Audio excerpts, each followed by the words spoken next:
Welcome, everybody, and thank you for joining us. Good morning or afternoon, I guess, if you are not on the West Coast. My name is Daniel Gonzalez. I am the co founder and president of Diversity Saves, and today we present the Between the Nutcracker Threat, the second game in our Haunted Holidays charity game stream. Thank you all so much for joining us. For those of you who joined us yesterday, thank you for the kind donations. We have so far raised $218 benefiting Diversity Saves. We're a 501c3 nonprofit organization that works specifically in the TTRPG space, creating space for marginalized communities and providing grants to marginalized creators and people who are looking to push forward diversity and inclusion in our space. We have just opened grants. Our grant cycle is now open. So if you are working on a project or you have a project in the works that you think could use a little financial incentive, we encourage you to apply for a grant at diversitysaves.org. And yeah, if you donate today, there are multiple incentives for the players. For $10, there is an advantage or disadvantage for a player. At $25, they can find an item. $50, they can get access to a random mask from another threat. $75, the Hargrave House can clear all of their conditions. At $100, the Mastermind shows up. And for $250, everyone gains an advancement and an item for their personal quarters. So donations are very much appreciated, both in terms of benefiting Diversity Saves and our cause, as well as helping or hindering the players as you see fit. In addition, we do have two giveaways kind of going at once. The first one, anyone who donates gets a spooky music playlist by Micro Music. They get the Skeleton Closet, which is a 5e magic shop created by the Home Bakery, and a battle map pack from Sliff Battle Maps. In addition, we will be running a giveaway contest for a PDF copy of The Shrouded Coast by Lenore's Tiny Hut. So thank you so much to all four of our wonderful sponsors for today's stream. In addition, finally, for the first $250 raised for the rest of the weekend, due to the kind donations of a community local to us, the first $250 will be matched. So every dollar that is donated for the next $250 will be $2. So thank you so much to the community who helped to bring that donation to us. All that being said, I will pass it off to Chaotic to get our game started. Hello, I am Chaotic. My pronouns are he, him, and they, them. To get started with the Between, and to just introduce folks, because they may not have heard about this game, I'm going to do a little procedure called CATS. CATS is an acronym that stands for Concept, Aim, Tone, and Subject Matter. Our concept for The Between is a tabletop role-playing game about a group of mysterious monster hunters in Victorian-era London. These hunters learn about various monstrous threats in the city and conduct investigations or hunts in order to neutralize them. Over time, they become aware of the plans of a criminal mastermind, which you have the luxury of invoking at any time, if you donate. These hunters will be eventually forced to confront this criminal mastermind in order to save Queen and country. The Between is directly inspired by the TV show Penny Dreadful, but also takes inspiration from British horror classics, works of Sir Arthur Conan Doyle, pulp era media, The League of Extraordinary Gentlemen, and from Hell. The game is a PBTA game and based on the mystery mechanics of Brindlewood Bay. The aim of the characters is to investigate, specifically the Nutcracker threats, which I'm going to introduce in a little bit. They're going to keep the city of London safe through their investigations, hopefully. During play, we may actually learn a little bit about these characters' mysterious pasts, as we paint a vivid version of our Victorian-era London.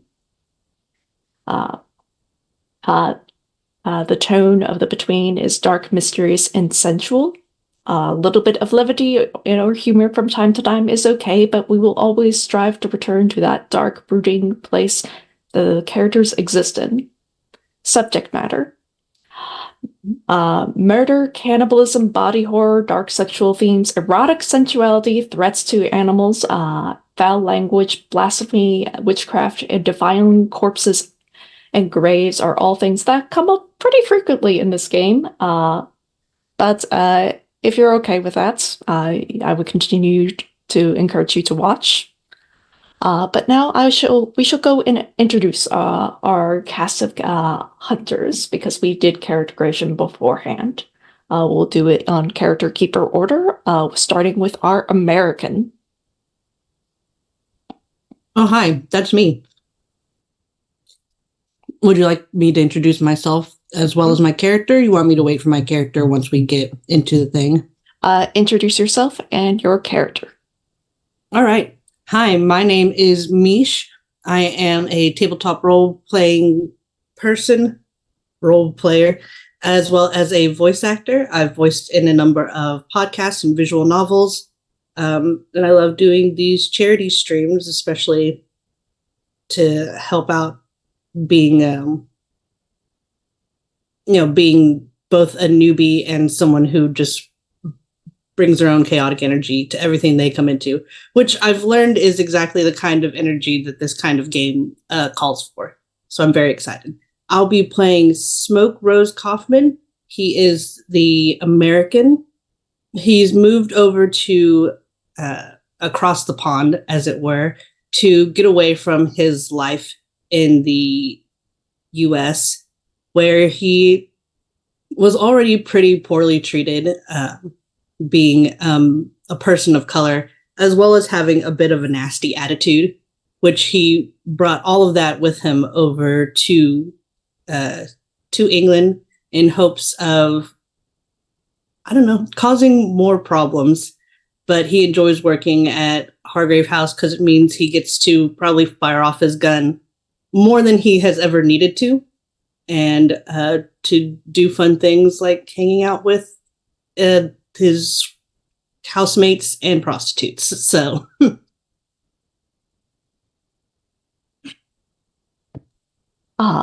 we're going to skip over the factotum to go to the Martian, because the Martian is a little bit more important than the factotum. And fair enough. Hi, I'm Steph. I use she, her pronouns. And yeah, I'm playing Oswald Sutherland, who uses he, she, or they pronouns. Really anything.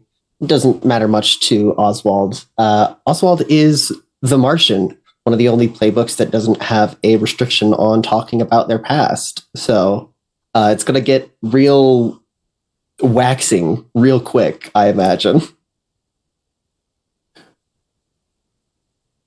And our factotum.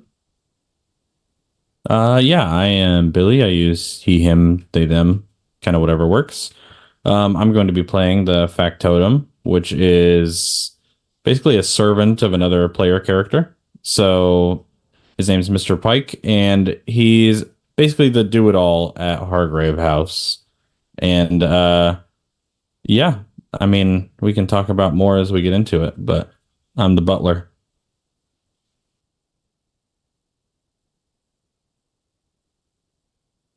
As with most games of the Between, we start off in the day phase.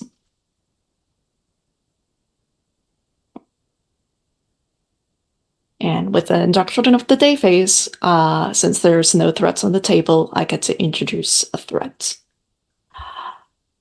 The Nutcracker. A retired hunter, Rabbi Rebecca Solomon, has sent a letter to Hargrave House. She asks for assistance in cracking a case close to home. The bodies of 3 dancers from the Royal Ballet have been discovered encased in ice and posed as sculptures throughout the city. Basil Lagarde posed skating at Regent's Lake Park. Massimo Asani found praying at Solomon's own synagogue. And Hermes the Soaring Lembros crucified outside St. Paul's Church. Each body has been gilded. The ballet's winter season threatens to be cancelled, and Rabbi Solomon, a patron of the ballet, wants the so-called sculptor caught. She is determined the killer works at the theater, but she is forbidden to speak to staff to previous recreational trespasses. This is a question for all the hunters, the PCs. The ballet is well known for its secrecy. What wild rumors have you heard about its approach to discipline?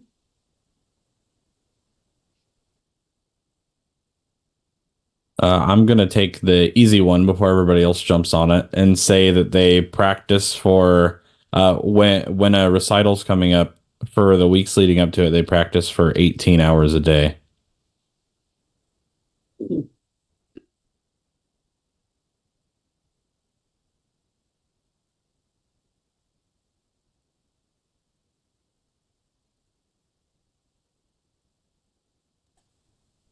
I think that the soles of the dance shoes, like the heels specifically, all have thumbtacks in them to get them used to standing on their tiptoes.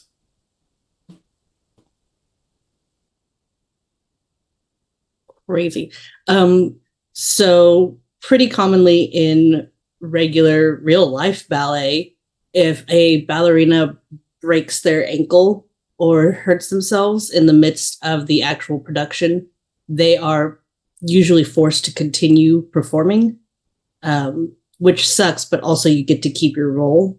I think here, if you are injured in any sort of way, even if it's during an actual performance, your understudy immediately goes on stage and you are forced to limp out into the audience and sit down and watch in full costume while someone else takes over your spot, just to show maybe your body should be stronger.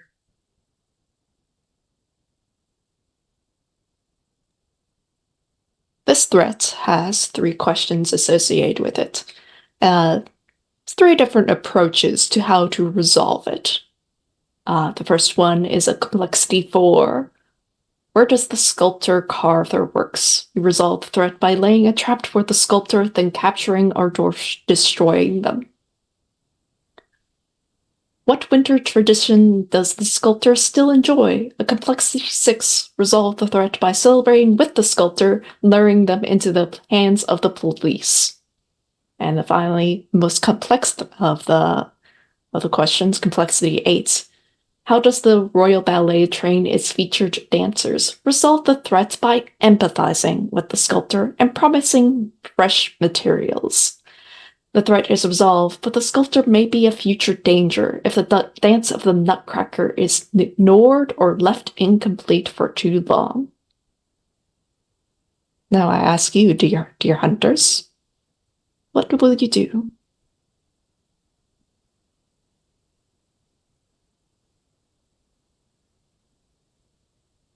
I love the sound of either trying to find where he's turning them into ice sculptures, or ensuring that the Nutcracker goes off flawlessly. Because on one hand, I feel like when it comes to making ice sculptures of some kind, I don't know, maybe a butchery is involved, as that would be one of the few places you would be able to find like somewhere where someone would be storing a lot of cold stuff. And maybe it'd be a strange one that was able to store more meat than other places. On the other hand, I and Rose love the ballet. So any excuse to go to the ballet to make sure they ballet right and hit on girls is always a good time.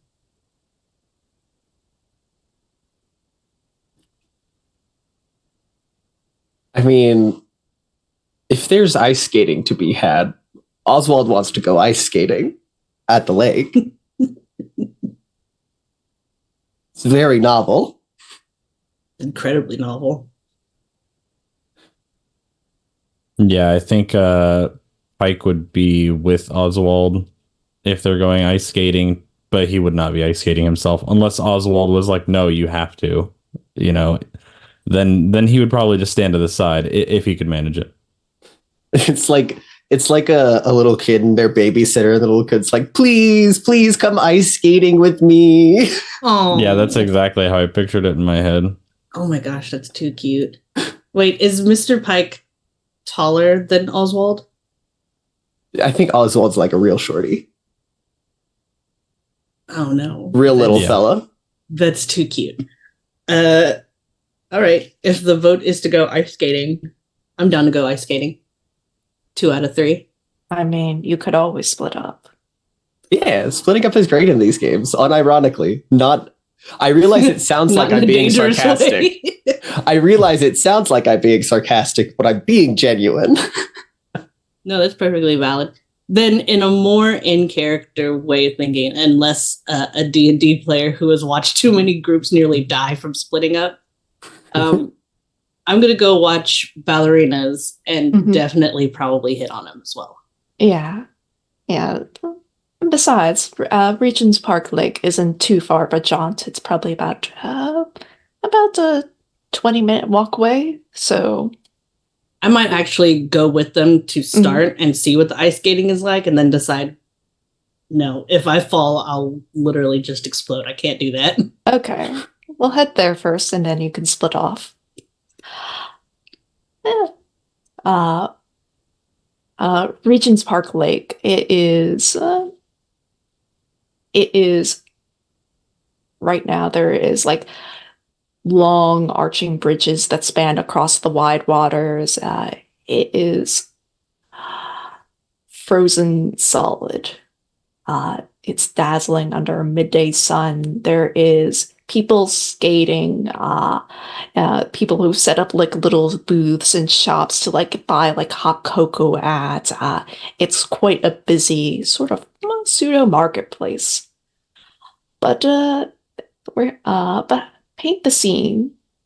Despite this sort of picturesque visage, Regent's Park Lake saw a tragedy last year when the ice gave away and 500 figures plunged into the freezing depths. What evidence of the rescue effort still lingers? And this is for everyone.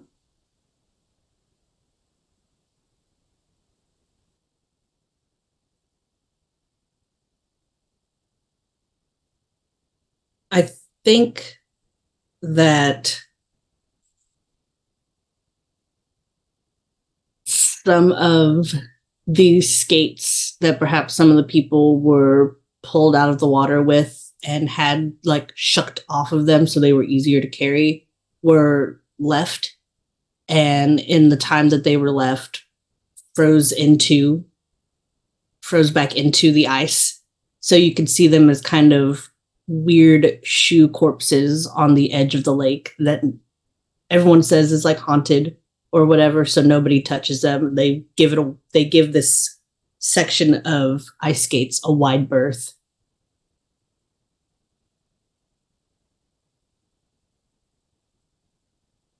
Yeah, I think after the tragedy, the queen or whoever in power here decided to try to show some sympathy by erecting like a fence almost around the outside with a gate, but I think it only ever got maybe halfway done.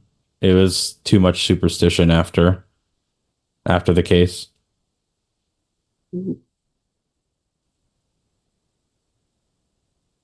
I think that there are people sitting at the edge of the lake, effectively ice fishing for lost belongings.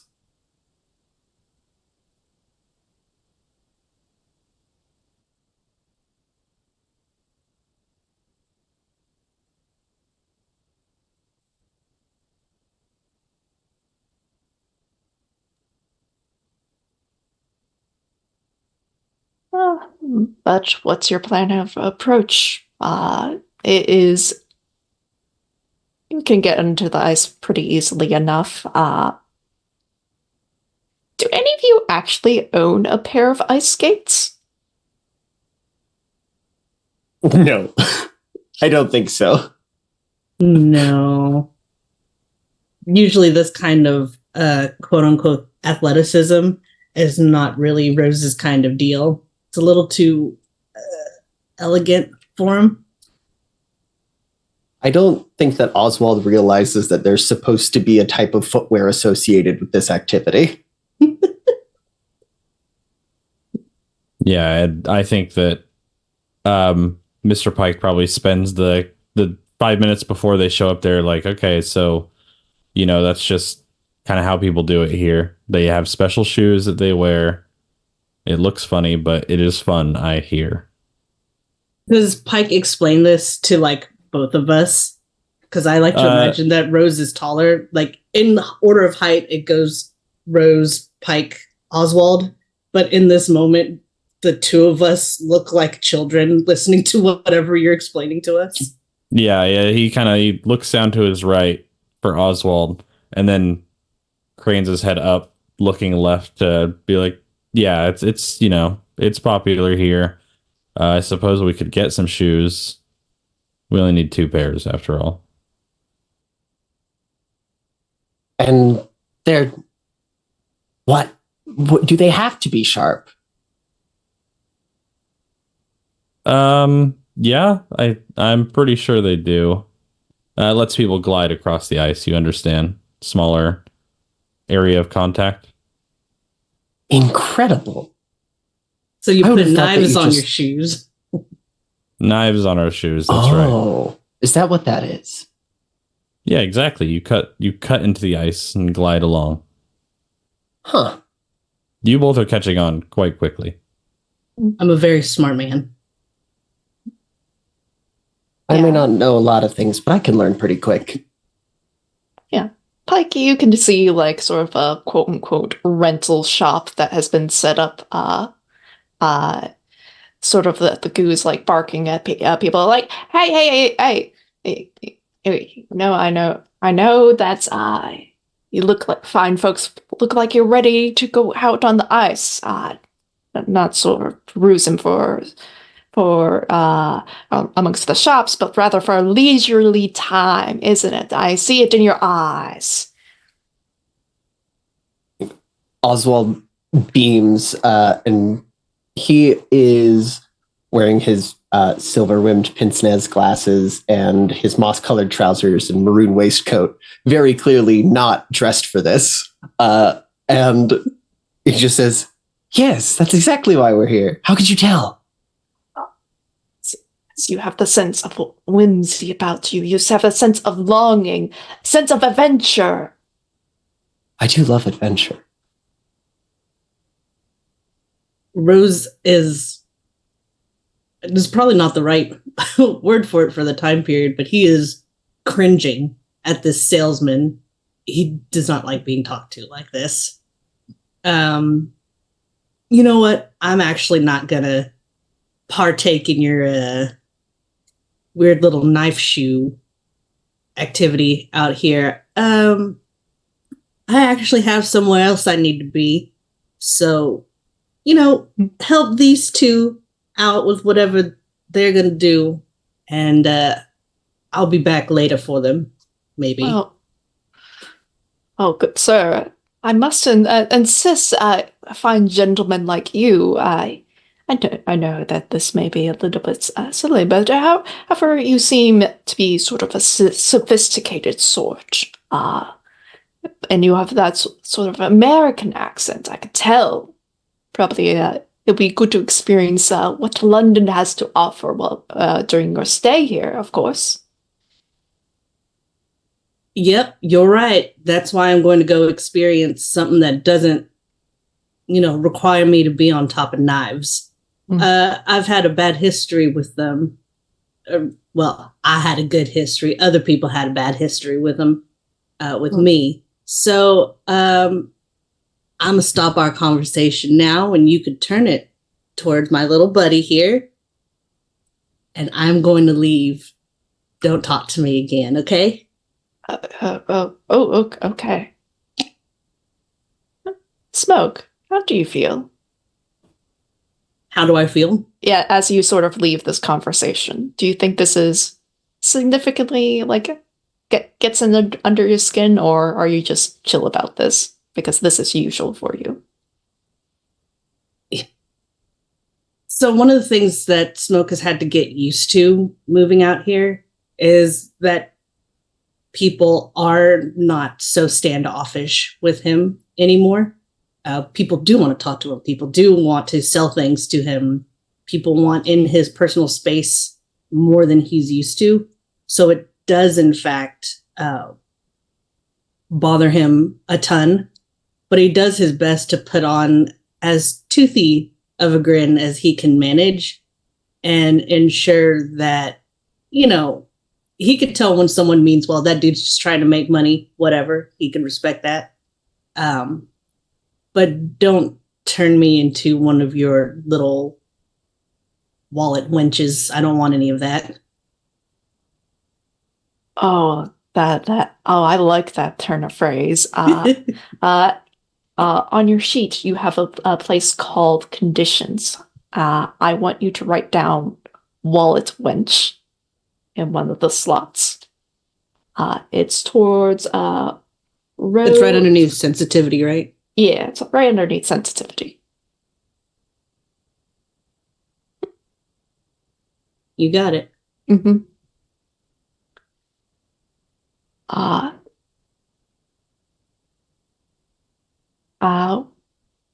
Oswald, you're currently, as like Smoke is heading off towards the ballet proper, you're getting quote unquote tied up in your ice skates?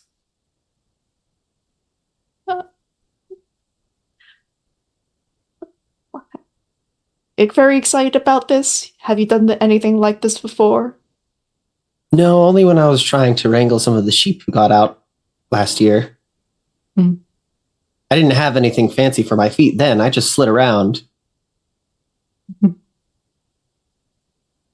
Like a risky business sort of setup. Yeah, just like in loafers sliding around on ice trying to grab a sheep. Mm-hmm. Are you getting into the ice skates, or is it just for Oswald? Oh, it is just for Oswald, 100%. Okay. Oh, Mr. Pike, please, you never take any time off. I know, but there's, things need to be done. Plus, I think that you can pick it up from his voice that he is 100% one of the people that's superstitious about this place. Mm-hmm. All right. Oswald, are you going to try to skate to anywhere particular? Or just show off? I think just around at first, and then eventually he'll get curious about, the people looking for goodies at the bottom of the lake, and he'll probably try and chat them up or something. But for now, just skating around. Yeah, I think we're gonna cut ahead there to like talking with the various fine fisher folks. They're not quite fishing for fish, as a brief discussion, but I would like you to actually make the first move of the game, and because you're talking people up, trying to find out information, doing some research, finding clues, we're gonna do the information move with presence. Excellent. My presence is a -1.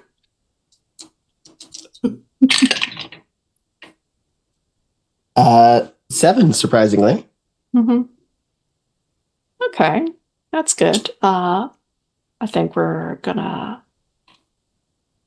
because Pike is with you, or in the same scene, we're gonna cut away back to Smoke. Smoke, again, it's not a far little jaunt to the ballet theater. Oop, as I look for locations, there. Covent Garden is home to the ballet, as well as the opera. It is a lot more busy. There's people going to and fro. It's pretty much in the sort of center of like a busy shopping district. There's plenty of shops nearby. There's plenty of like taverns. There is clothing. There is anything you could possibly want would be here. It's a bit overwhelming. However, Covent Garden stands out as sort of this big building. Has like a bunch of statues on the sides. It is almost like a temple to the muses. Orphans are begging for just like money to like buy some food, sort of effectively praying for their salvation. The icicles are outside are dripping down during the day, almost salivating. I paint the scene. In 1728, John Rich raised capital to build the theater through the success of the play The Beggar's Opera, which satirized Italian opera at the time. What subversive or satirical elements of opera do you see reflect this history? And this is for everyone. I think the stage in the main room is designed in such a way where the acoustics sound very harsh and brash instead of echoey and like fanciful. It sounds a lot like the words are coming straight at you and attacking you almost. Yeah, I think that there's like ornate inlays on the walls and stuff like that, but the pictures they depict are a little more obtuse than normal, like an exaggerated crying face next to an exaggerated crying face, not the happy and crying, stuff like that. Just irony in the walls, basically, in gold leaf. I think it feels like the whole place, despite its statues and its ornate imagery, nothing feels like it is dedicated to any sort of playwright or play properly. Like the statues have this weird, almost non-human, uncanny valley feel to them. They say they are a particular character, but when you look at it, you're like, I don't even know if that counts as a human when I look at it at this angle.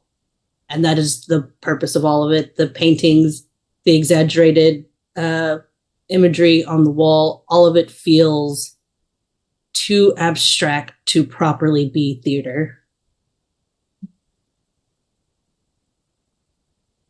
As you head inside from the sort of cold, it's decently warm. I think like you see like people rushing about inside, like some of them obviously policemen, detectives, some of them staff who look really unamused by this, like, wow, God, I keep asking me these questions when the fact like the actual killings happened elsewhere. I mean, just because the victims came from here doesn't mean we're actually involved with this. And that's sort of the basic conversations going on. What do you do? Are you physically looking around? Are you trying to get involved in these conversations? Or I am looking around, and when you say Smoke is going to get involved in a conversation, he only has two modes. It's either he is the conversation or he is leaving the conversation. And we already saw him leaving the conversation earlier. So in this instance, he's going to pick out maybe a group of two ballet dancers, gender unimportant, who look particularly annoyed trying to talk to a detective who is asking them questions that are probably useless, or maybe they're useful. Smoke doesn't care. He's going to come up into this conversation, ignoring the detective entirely, and with this sort of smoothness that he carries around with him when he's not being mean, just walk into this conversation and say, hello, ladies, gentlemen, and whatever combination is happening here. I'm also doing an investigation, and it'll probably be more interesting for us to have a little talk, then you have to talk and answer the browncoats questions again. Yes, I think there is sort of an older gentleman, sort of has gray type curls, who is like has like sort of under his arm like a younger ballet dancer, about 15 years old, sort of has like his ballet shoes on, and it is trying to like go like, hey, I'm trying to practice. I don't really know anything. I think you sort of go to the conversation. The younger kid just beams up and like, oh, thank God, there's someone else here, like in here. Obviously not attached to this. The sort of detective who has like this sort of thin mustache looks. I'm currently trying to find out the details of all of this going on. Who might you be? He is ignored entirely. Like, Smoke has wedged himself between the detective and these two ballet dancers, and notes that, you know, the guy was just mumbling about he's trying to practice, and goes, I love ballet. Why don't you two take me down to the auditorium itself, and one of y'all practice while one of y'all answer questions, and then y'all can switch off and y'all can get your practice in. I get to watch y'all be beautiful on stage for a little bit. Doesn't that sound like more fun? And he's already like making a big show of himself, being, you know, trying to basically peacock in front of this detective, turn the two of them around and already start walking them away without giving the detective a moment. I would like you to make the information move with presence. That's rolling 2d6 with +1. 2d6. But look, got like 400 d6s sitting here. So that is an 8. 8.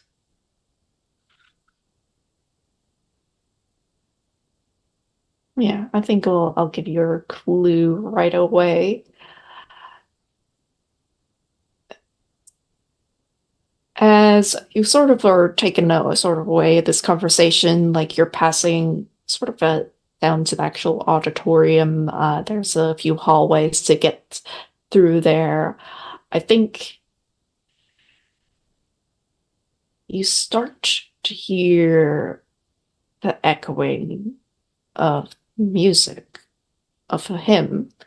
It's like almost directly in your ear, but somehow it doesn't sound quite right. It's not in Latin, it's not in English, it's not really in a language that you can really understand. It's as though someone heard him before, but didn't learn the words. Like a hymn, but in LaCroix flavor. I get you. Yeah. And that is your clue, a distorted hymn.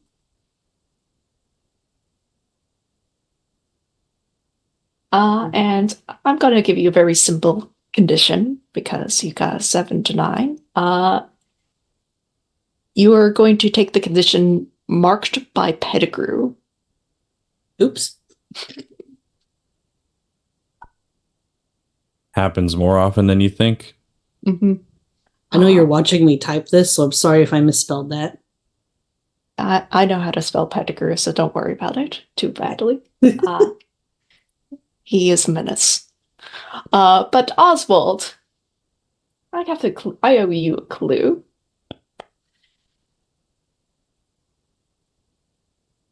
I think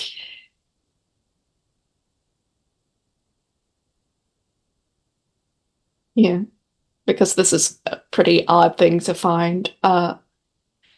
Like as like the fishermen are like saying, like we're really not finding much of anything It's been well over a year, and the stuff has probably sunk to the bottom. And sort of like at that moment, as a point of irony, they do catch something, and they pull up a pair of ballet shoes. Oh, wow. Those look very fancy, or at least they used to. They still do. That's the odd thing about it. They still look like they were only recently tossed in.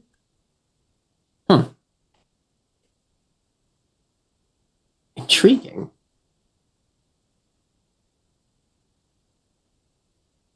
Do they have tacks in the heels? Yes. I knew it.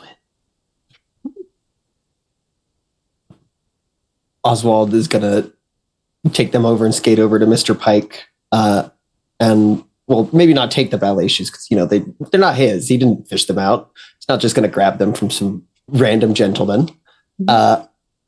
And so he skates over to Mr. Pike. He's like, Mr. Pike, they do put thumbtacks in the shoes. Ah, so the stories are true then. At least those ones. Well, I mean, at least these shoes. I guess they could be from a different ballet. Oh, well, I don't believe in coincidence, so highly improbable, I suppose. Mm-hmm. I think especially with them finding a body here. Was it yesterday? Oh, you think the shoes could be from the... Oh, no. Yes. We should get those from those gentlemen then, huh? Yes, we should. I'll walk around and meet you. Yeah. That was a very cute disintegration of that conversation. I think they do put tacks in the shoes. Then this is probably from that ballet dancer that was found here yesterday.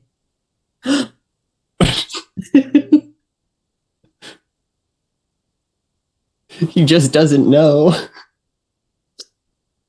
They're adorable, and we love them. As sort of like there's people about, and like sort of like you split off, and once again, Pike, you're trying to effectively purchase the ballet shoes, I imagine. Just having this conversation, your employer going elsewhere, I'm going to give you a pretty harsh complication, unfortunately. Yeah. Yeah, for Oswald. Because Oswald made the rule. Oswald, you feel a hand on your shoulder. Hello. Hi. And what might you be doing around here? Asking all these questions. Oh, well, mostly I was just trying out ice skating.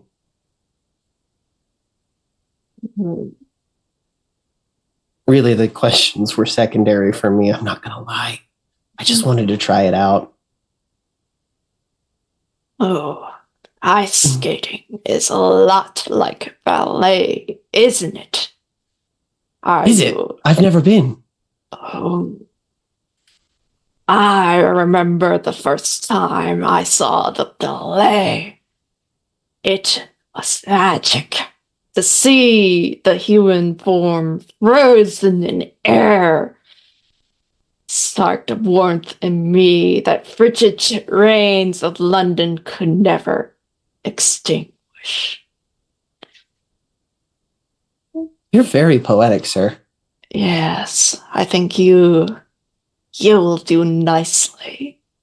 And he sort of grabs you, like sort of by the arm forcibly, and trying to sort of rush you off the ice, trying to take you away from Pike. What do you do? I have a move for this. My additional move I chose is called My Person Friday. Once per session, you can appear in any scene at any time, ready for action. There's an object or tool that would be helpful in the scene. You have it on hand. So I don't know if maybe the camera's focusing on Oswald a little bit too long, and then Pike kind of just shows up in the frame, more or less, coming from right outside. I don't really know of a tool that would be helpful other than like a physical like weapon or a club or something. But maybe just kind of gently places his hand on Oswald's other shoulder and sees that that's enough to drive the weirdo away. Would it be too much to say that he has picked up another just loose, not haunted ice skate that's hanging around, since we've referred to them as knives a half a dozen times? Mm-hmm. That would be great. Yeah, I'd be fine with that. Add a pair of ice skates to your personal quarters. Oh, I was trying to avoid having them. Unfortunately, your little Oswald is in trouble, and sometimes those fears, they have to be pushed aside. Yeah. So I'll give this to you, Pike. Normally, this would be the day move. But considering who I've just introduced, I'm going to make it the night move because it's one shot and we can go hard. Pike, what are you afraid might happen? I'm afraid that I will not be able to fight this person off and they will make off with my master, basically.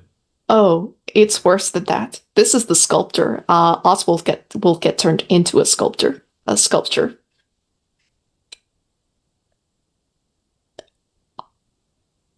So you want the night move with what? Do you want vitality? Or what are you thinking? Either vitality or composure. I'll do composure because I have +1 in that. And it's more about using his kind of his aura of, like he's kind of matter of fact about like, okay, Master Oswald, we need to leave now. Like totally pushing this guy out. Yeah. And because this is in defense of your employer, I get advantage, don't I? Advantage, yeah. Cool. Oh, that's 11 + 1, 12. Oh, dang! I think just sort of your sort of enunciation. I think it draws to the sort of a lot of eyes on you, and I think this person that was trying to steal Ozzo away just like slowly just lets go and disappears into the crowd. You can take the narration from there, Pike. Yeah, it's not that he meant. I think he thought he could handle this, without drawing other people in. I just think it's the way he speaks that people kind of start paying attention to.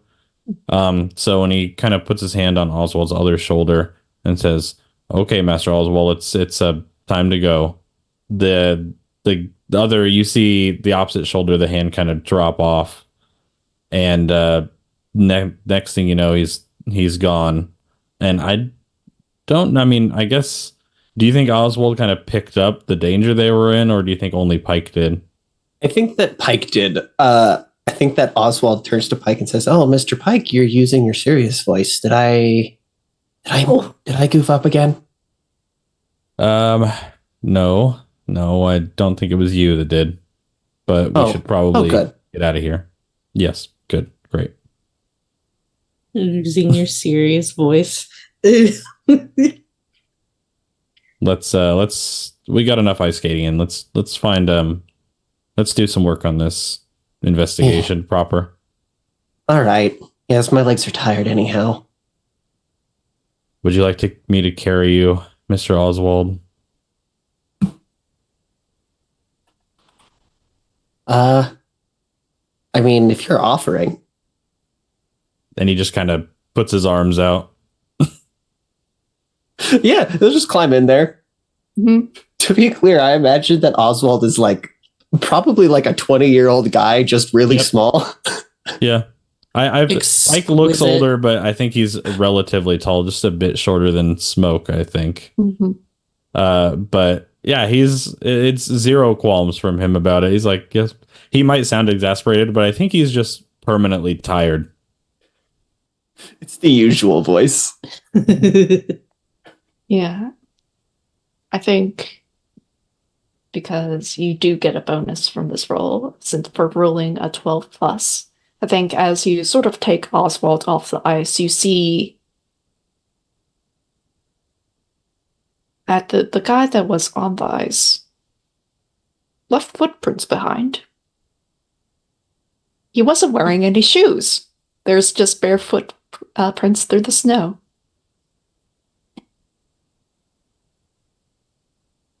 Oh, I did that once.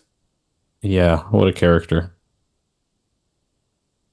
Well, hopefully he doesn't freeze to death, I suppose. That would be a dreadful way to go. Mm-hmm. Yeah. As we're approaching the end of the first hour, I'm going to say that we're going to take our first break. Sounds good. We'll be back in about 5 minutes, everyone. See you then. Awesome.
Okay. I think we're going to cut back to Smoke at this point. Smoke, you take sort of a seat in sort of the audience play, and the older man sits next to you. He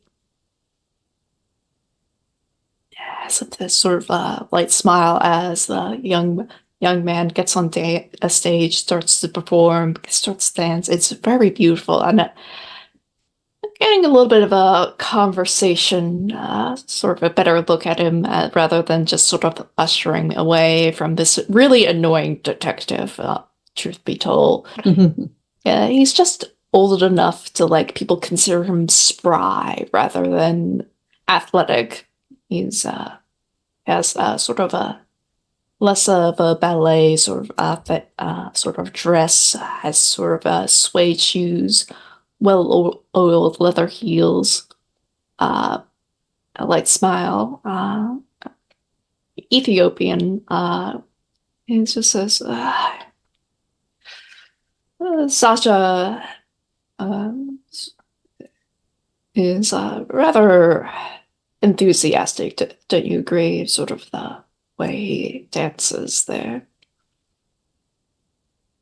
Oh, yes. I love watching dances, and definitely not the dancers themselves. Can I still hear the hymn as we're sitting here talking? Yes. Despite where you go in this place, like you can still hear it. You're not sure where exactly it's coming from because the acoustics in this place is terrible. I think the most important question there is from where I started hearing it until we were sitting down, which I assume is closer towards the front of the stage. Did it change in volume at all? It got louder when you sat down. Okay. And it obviously doesn't look like the man that I'm talking to seems to be hearing it or be bothered by it right now, right? Yeah, it doesn't appear that he's bothered by it. Yeah. But I am Mr. Lovetress, Wigmaster. Here, I sort of keep a sort of watch when the director is elsewhere, training more the main cast, as it were. You say you're a wig master, you say. Mm-hmm. Does that also include working on costumes, helping the dancers repair their shoes, anything like that? Yes, so sort of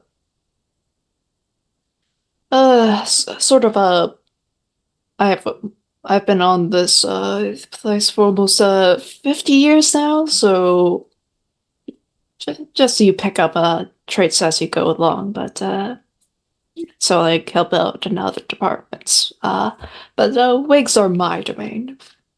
You'd be surprised how much human hair can tell a story. How you care for yourself, how you expect to be seen, where you come from. I can tell you a whole lot about how hair has done plenty of things for me in my life.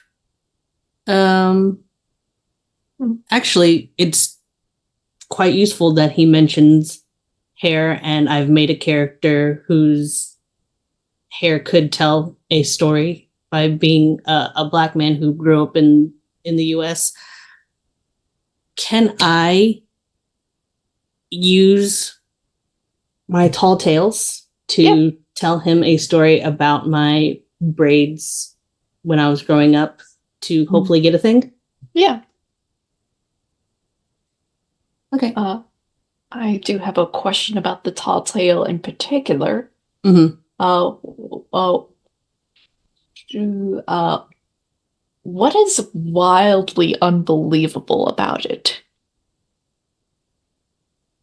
So my favorite thing, and I guess I should verify, he doesn't have braids in like a box braid sort of sense. he has dreads.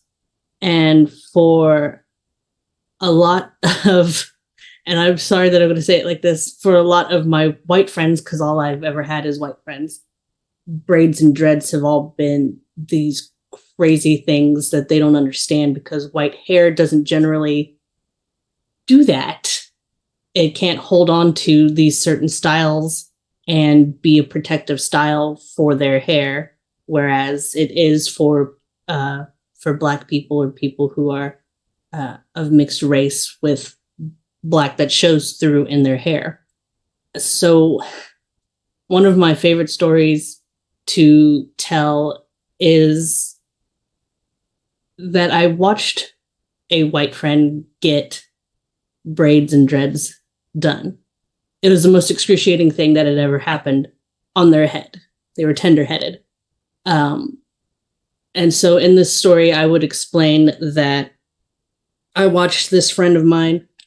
She cried through getting her hair braided. And I told her not to do it because her head wouldn't be able to take it.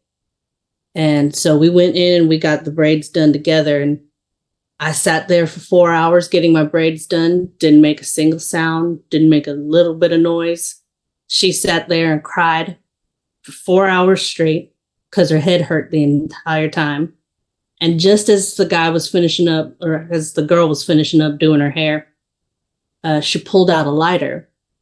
Because one of the ways to finish up a braid when you're doing braiding like this is to melt the ends. Keeps them from undoing themselves. Well, I was fine. I knew that was coming.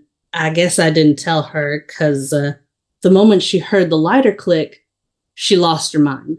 She thought she was about to be set on fire because she'd been crying the whole time, or that lady was just going to burn her head or whatever because it wasn't doing what it was supposed to be doing.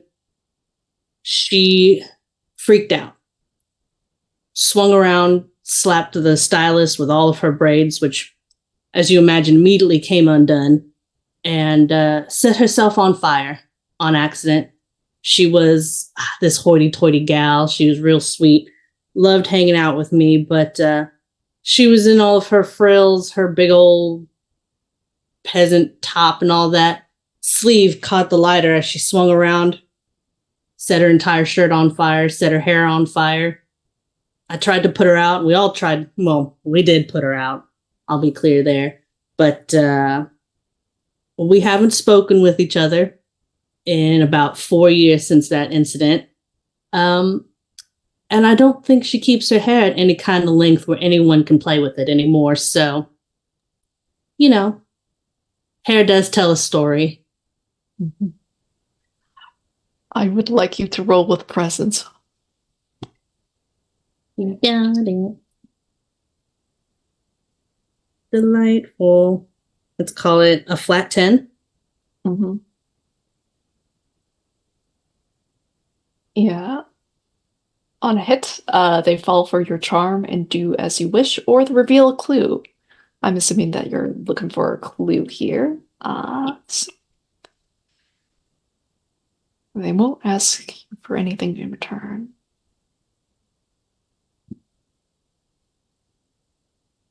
Oh my lord, that is terrifying. Can't believe that would anything. I know. And like he looks around just in case. I know you didn't hear this from me. Oh, of course not. I never do. Mm-hmm.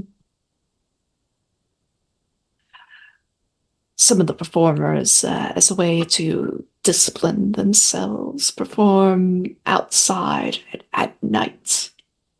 And, well, you can imagine how cold it is. They often, at times, the costumes have to be adjusted to, like, just cover up all the legs to hide the bandages, for the frostbite is a gruesome sight. I see. So it's not uncommon for them to, say, go out on a nightless stroll like that. Mm-hmm. Well, I must say, this was a wonderful little talk with you. I'd hate to keep you distracted from making sure that they're all practicing, getting themselves taken care of. Is there any chance I could go back and maybe talk to another dancer, someone who isn't currently practicing?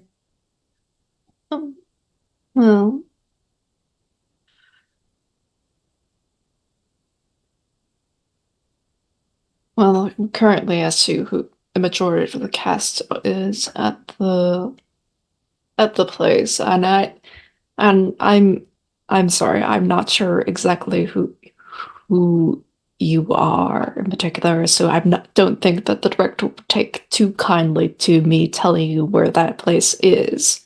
However, in terms of who's here currently, there's another stagehand, Makaluk, uh, uh, real broad, in the back there. He points to like sort of a doorway that's by the stage, probably heads up to like onto the stage rather than hopping directly up to the stage. That sounds fantastic. Mhm.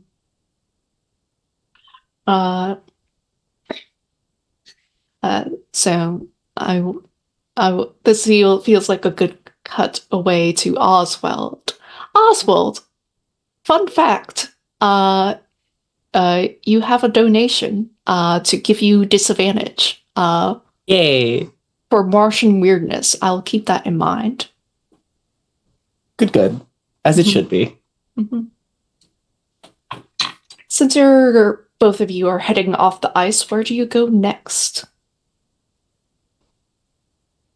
Well, if Mr. Pike thinks, I don't know why he necessarily would, that Oswald can handle themselves, then he's really interested in going to the synagogue and talking to the people there that found the body. Mm-hmm. So Oswald's free to go or not. Ooh. I love being all by my lonesome. Let's see, we've got the skate park, the synagogue. Oswald will go to St. Paul's then. Okay.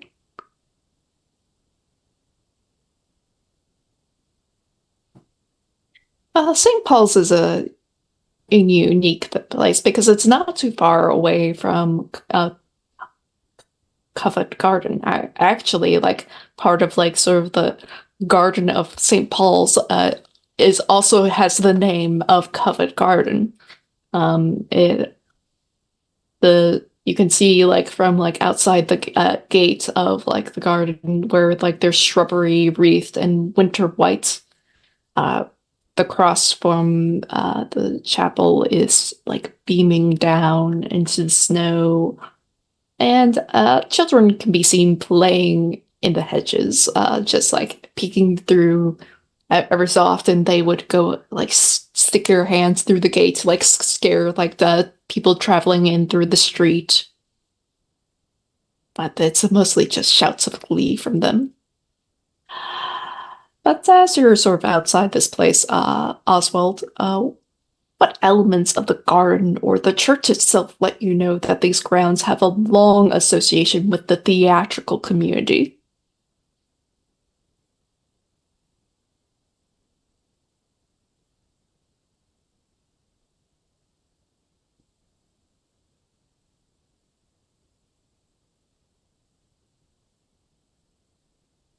I think that there are flyers for a like church funded rendition, community rendition of The Little Drummer Boy.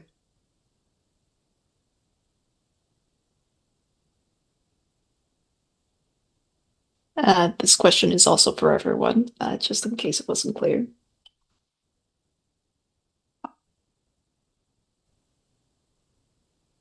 I think that kind of the way the garden is set up is that there's this like a 360-degree stage in the center of the garden almost, for impromptu plays and stuff like that, or for busking, anything that people do.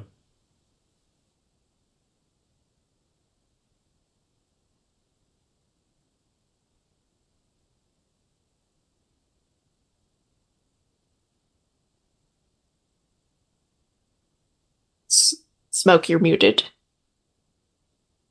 Sorry. I hate to repeat myself, but I feel like the imagery here, so paintings, statues, stained glass windows, things like that, they also have this weird uncanny valley feeling to them. Not to the same extent as the theater itself, but it's like I'm looking at this stained glass, and I feel like even though I'm looking at a scene of this story, there are elements of other stories also hanging out in it that don't make any sense. But the stained glass is still pretty.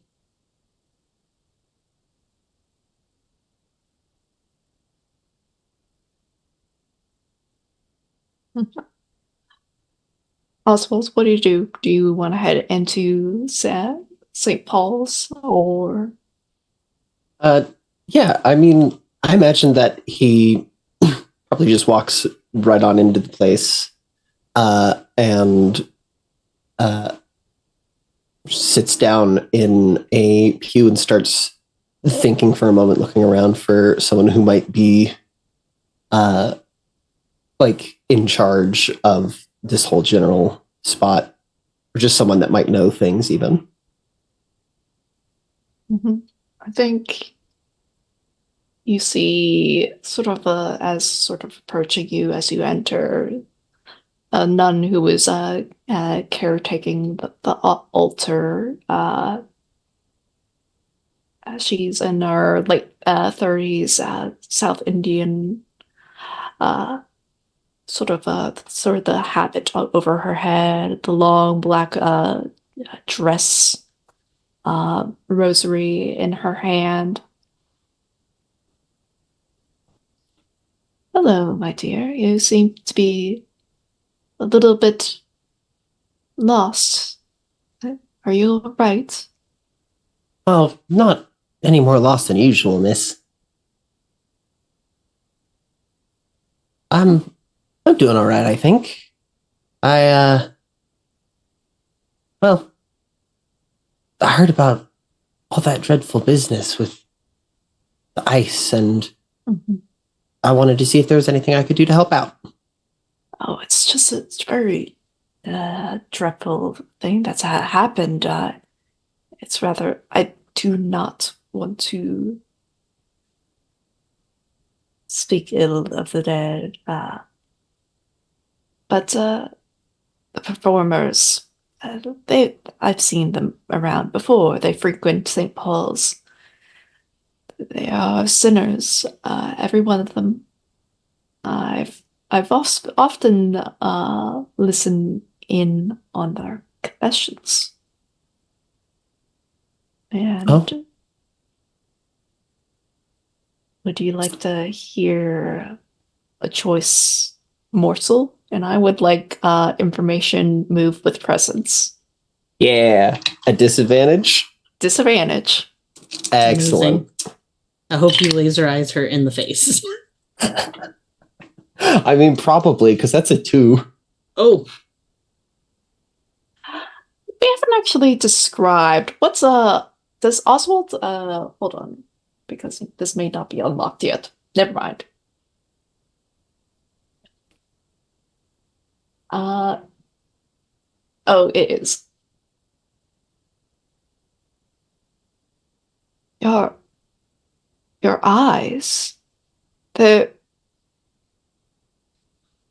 And like she crosses herself as like she sees that your eyes, they have like this hue because it's a little bit darker inside than it is outside, and your eyes that burn red in the dark, she sees them. She is terrified of you. How do you feel? I think probably also scared. Scared of what? Just the thought that someone would be scared of him is very foreign to him still, and that is scary to him because he doesn't know why people would be scared of him. So it's almost like he's starting to get scared of himself because he doesn't know why other people are. Take the condition out of place. I think, because it's a one-shot, I think I'm going to mark the Cosmic Passage. Mm. And discover the vault of the cosmic mind. Okay. Could you read out your cosmic passage? I certainly can. The cosmic passage. You discover the vault of the cosmic mind. If the vault is already discovered, increase your sensitivity by 1 to a max of +3. And the vault of the cosmic mind, and since I do have a key, I'm going to immediately put it in there, I think. Mm-hmm. And it says your mind becomes attuned to the cosmic realm, your consciousness ever expanding. And I think I pick one of these. Yes.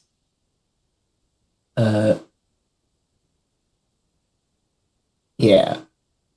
So the options for the Vault of the Cosmic Mind are add 1 to die rolls using reason, add 1 to die rolls using sensitivity, discover an extra clue in the information move even on a miss, you know the exact location of all named side characters, dangers, and servants, or you can communicate with other hunters telepathically over any distance. And I want that one.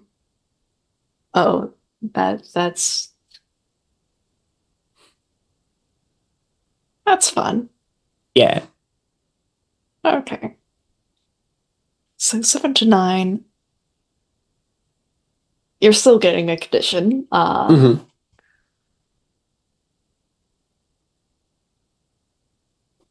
I'm going to call it a strange new power.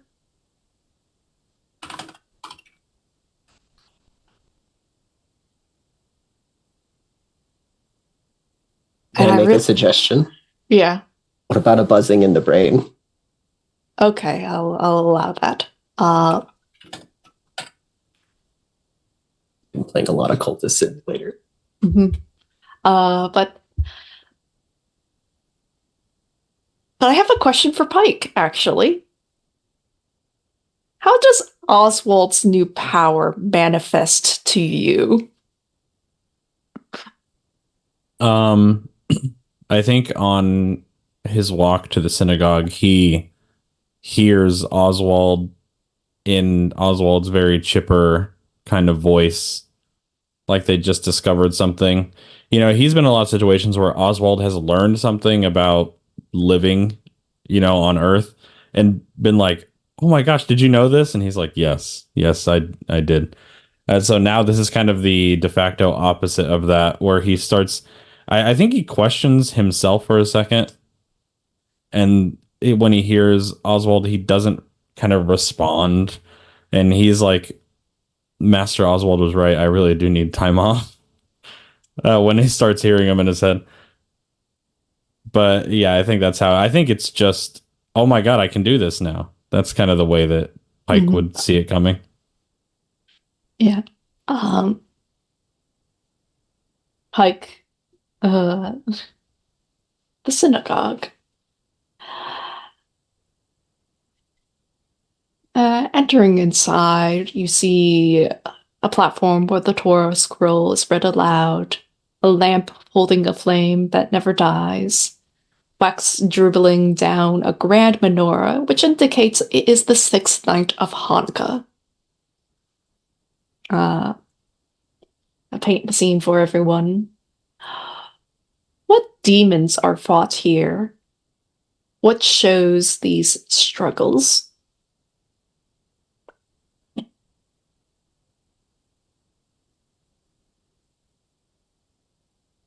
I don't know about demons specifically, but I think that in really inconspicuous places inside Rebecca Solomon's synagogue, there are markings, some kind of like a magical anti-intrusion setup that she's got going on, because she was a hunter, right? If I remember correctly. Mm-hmm.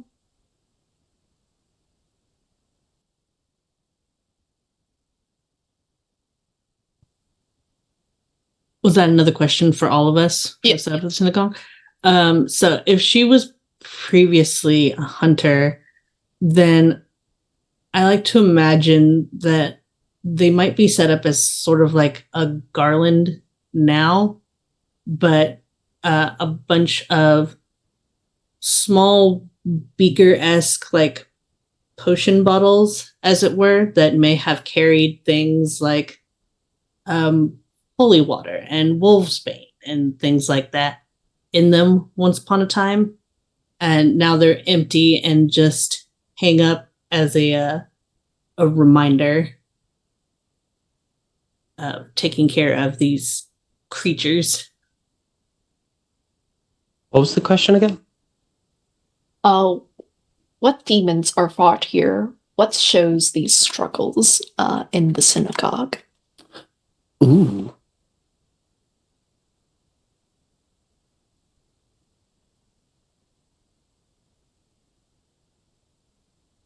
I think that there is a family in the back, and the father has some sort of sickness that's causing him to waste away, probably consumption. And the some of the workers there are standing over him, praying, and his family is joined in the prayer.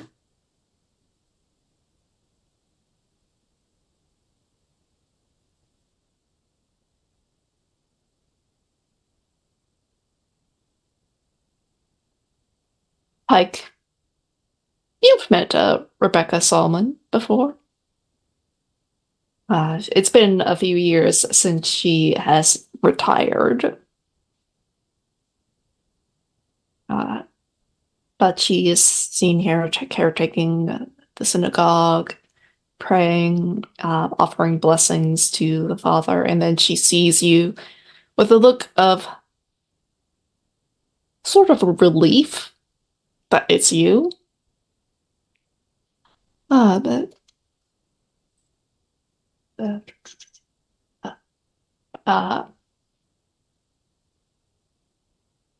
Pike, Mr. Pike, it's good to see you here.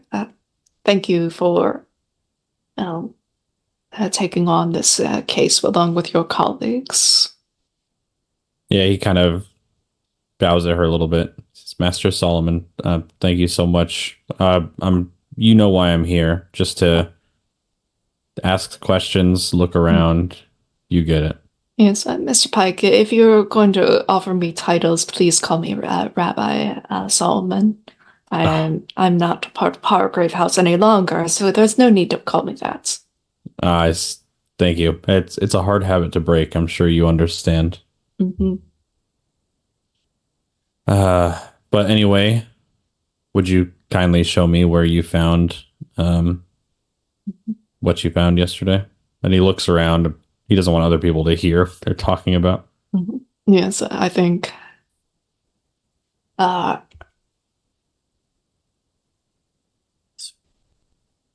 Rabbi Rebecca Solomon takes you off to like a sort of a quiet corner. It's more dimly lit than the rest of the place. It's actually been sort of a like ropes have been placed up to like cordon it off just in case. I know people are curious. I've kept it sort of away from other people because I'm not sure what exactly is hunting. I'm hoping it's more mundane in nature, but you can never be quite sure with things of this nature. And you can see that she's just twisting her ring on her hand around and round. You know for a fact that is a magic ring that she has used in the past to hunt demons. Yeah, he kind of knowingly glances, I think. But he'll kind of set it aside so he can get a closer look at this cordoned off area where the body was found. Mm-hmm. See if he can maybe find some leftover, something, basically. This sounds like you are making information move with reason. Sweet. Information move with reason. I can do that. Wow. I rolled 2 6s. I rolled really well last time. I didn't want it to sound like I'm full of shit, but I rolled 2 6s just now. So that's 13. Oh, we're gonna have some fun, aren't we? Yes, mastermind stuff. Mm-hmm. I'll just give you a regular clue for now. I think as you're sort of you see it's less that you see it, but you rather feel it. Feel the reason why Rebecca Solomon thinks that it may be supernatural in nature, because it is freezing cold in this spot.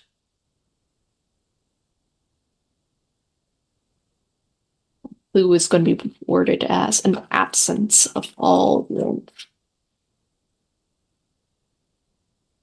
Yeah, I don't blame her for being worried. Mm-hmm. But yeah, he'll continue looking around, doing his due diligence, all that. Mm-hmm. We're going to cut away back to Smoke, who is heading towards backstage.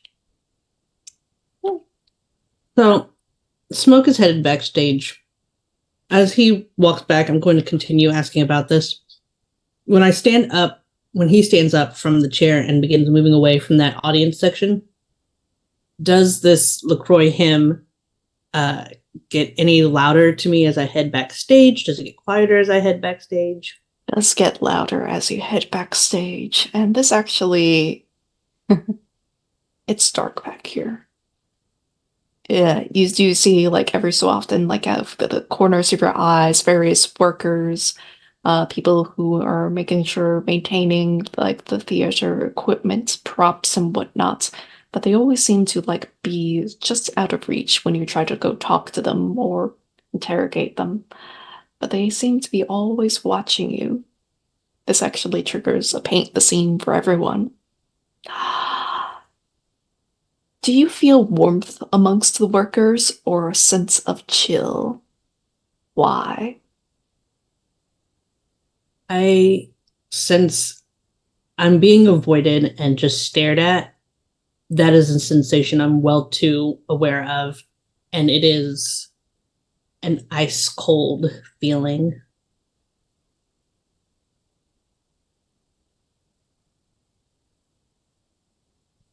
Yeah, I think it is definitely the lack of heat, because I think even the workers are keeping to themselves too, like maybe small groups of 2, but it seems like they're all wary of each other in some way too because of stuff that's been going on. So they're kind of avoiding the other workers. I think that sometimes there's this sense of warmth, not in a comfortable way or a comforting way, but in that way of when you've been outside in the snow, picking up cold things, and you go right back inside and the warmth is biting at your skin. You hear sharp laughter of 2 people. And it's hard to tell where that laughter is coming from because of the poor acoustics, but it always, no matter where you're standing, seems to be as if it's aimed at you.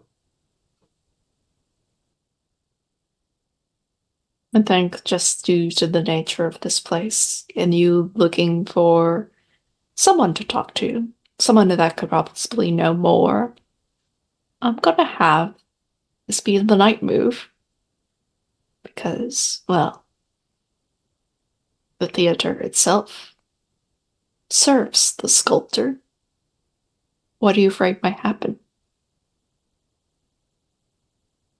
I am worried because I am in a place that I don't often go to.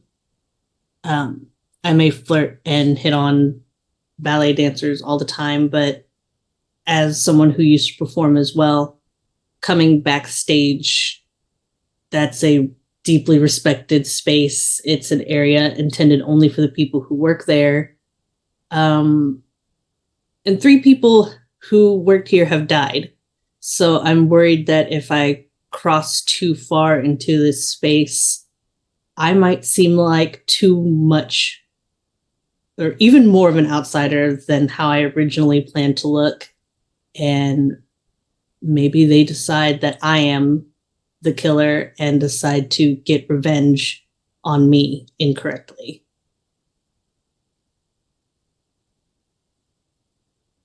It's worse than that. Great. It's not that the theater is mistrustful of the sculptor. They're more mistrustful of outsiders. They don't want people to know their business. They want to handle this inside. They think they can negotiate with the sculptor. Oh. And they will offer you as an offering of truce to the sculptor himself. I think this is, again, a lot of... It's either presence or composure. Okay.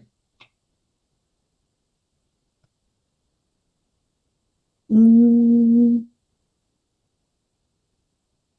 I allowed to pick which one I want? You're allowed to pick what you want. Okay. Then I'm going to do presents. Woo! My goodness. Well, that's no good. Mm-hmm. That is a 3.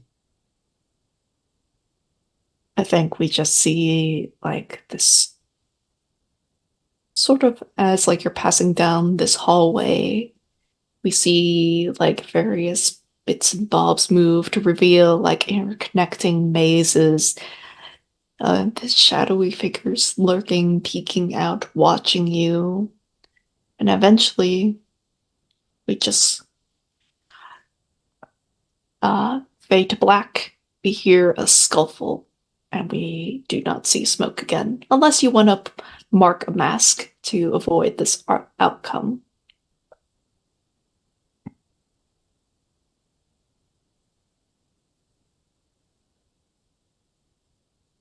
Yes. All right. And insane if you said no there. It would be. What? It would Yeah. be. Yeah. Crazy. It's Just like, like, no. that's good. I We'll can't pick a just- different I'm one. done. I can't just lose my character. Come on. Do you want to mark a mask of the past, the mask of the future, or the threat's particular mask, the mask of perfection? Mask of Perfection. That one sounds scary. I would like to use a Mask of the Future. Okay.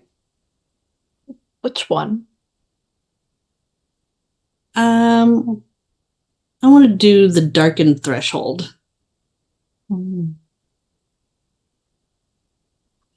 narrate a scene in which you hurt an innocent because of your curse. So Smoke's vice is prostitutes. And I think it's very important for me as a player and for him as a character to note that he would never hurt one of these lovely lady or men or something else of the night ever. Except and because one night early on into having his curse, it got a little too crazy. This lovely young man wanted to try something new, something that Smoke had never done before, that Smoke wasn't sure if he was going to enjoy. But the moment it started happening, Smoke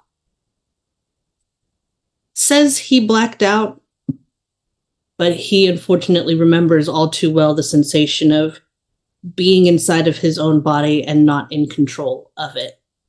Screaming for himself to stop and that you're hurting him, you have to stop, you'll kill him if you keep doing this. Luckily, he did not die, but it became one of the reasons why he had to start traveling and just leave a trail of himself everywhere as opposed to trying to get too close to anybody. It was a harrowing and nightmarish experience for him.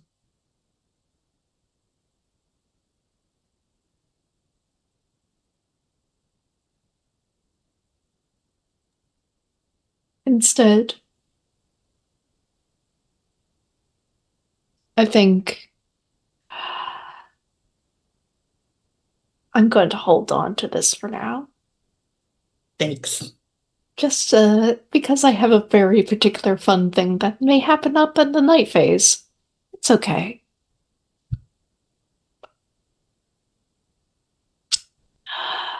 Smoke, you do find sort of a person who really is a little bit standoutish amongst the crew, because like he like sees you approach and like he's just like just shrugs. He has shoulders that are broad enough for like two people to cross, and strong but supple, cropped but sensible hair, and like you see like his mouth is just like sort of like a little bit like of a weird expression, because like any time like he smiles, you can notice like there's like a scar across his lips, so he tries to avoid smiling.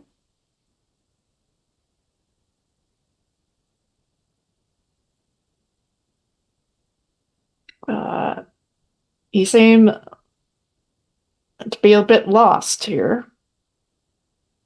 You looking for something? Looking for someone? Oh, is that for me? I just Yeah. realized. One, we love a man with scars on his lips. Well,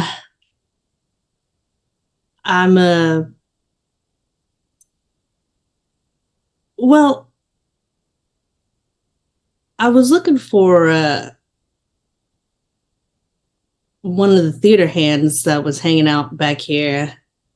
Can't quite seem to remember his name. I've got a bit of a sound going on in my ears, making it a little hard for me to think right now. But not trying to be intrusive or nothing. I'm just trying to help, solve a little mystery. That's all. Yeah, typically. Could say that this place is a little bit on the haunted side, but I don't think it's malicious or anything of that nature. Like for me, myself, during the day I sort of do work, maintain the equipment and whatnot, but at night I like to practices in the studios after shows, so no one can really see. But I do hear stuff then.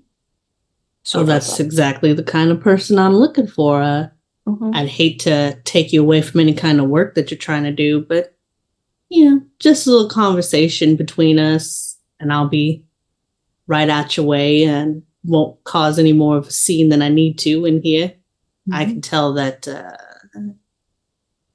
maybe I've already overstayed my welcome, and I don't want to play into that too much. Yeah, it's no problem. Here's the weird thing, though. When I stop in to peek, there's no one there. That's what. Yeah, that's like the dancing stops. It's not like there's like running about. It's just like completely gone. And is that out there on the main stage, or somewhere else in the theater? I'm gonna have you at this point roll an information move with presence.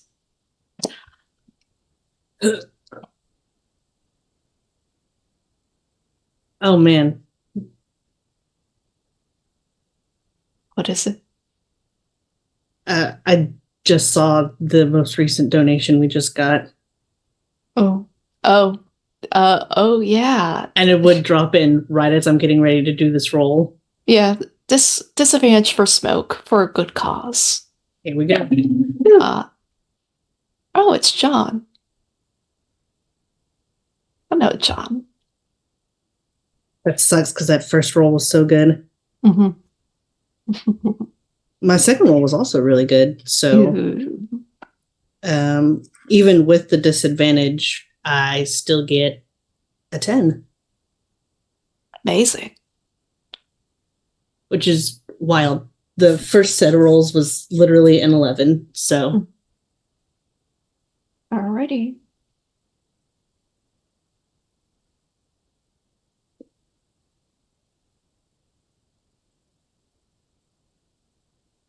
Just check. Oh, that's good. Okay. my dice are literally never this kind to me. I want y'all to know. Oh yeah, as a permanent GM for my own home group, I never roll well, so I completely understand. Yeah. The power of Oswald. Yeah, but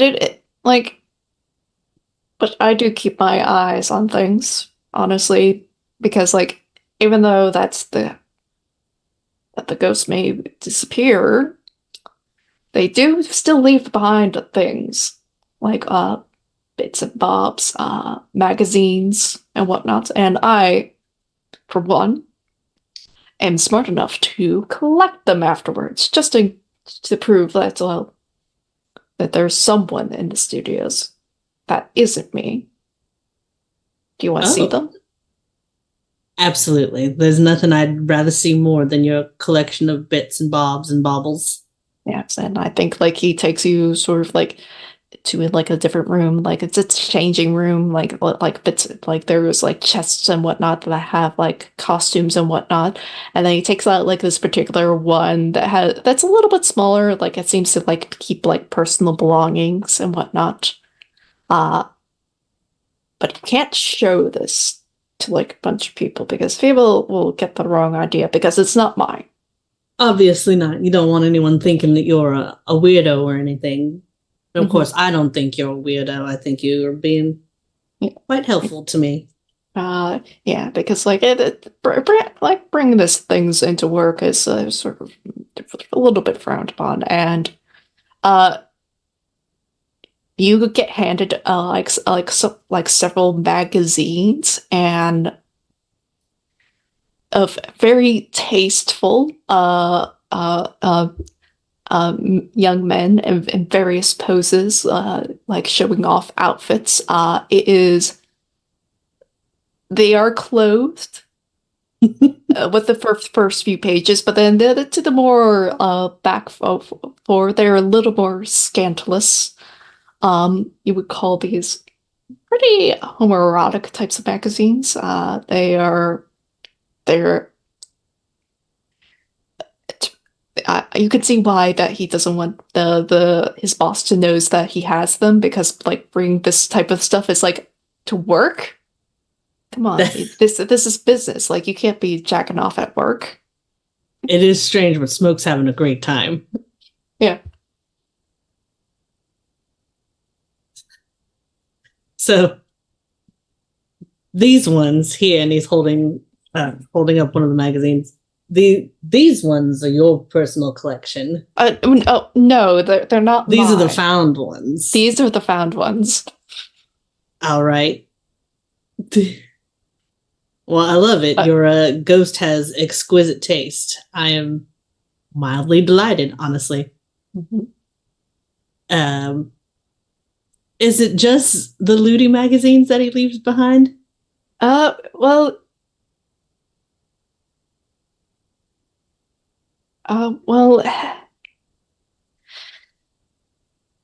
to be frank, I've heard some other rumors. I'd love to hear these heard rumors.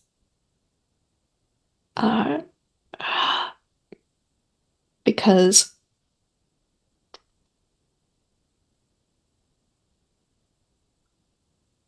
but it's more that, well, some people say that they're at nights because theater's not doing so hot, whether they specialized patrons have been hiring ballet performers. I'm both delighted at hearing this and upset that I'm only just now hearing this. Yeah, so it's just amongst the men sort of a, not even in the sense that before being hired for any sorts of normal work. It's work as, well, furniture. It's just very odd. That sounds delightful. Is it only the young men getting hired for these Yes. home good jobs?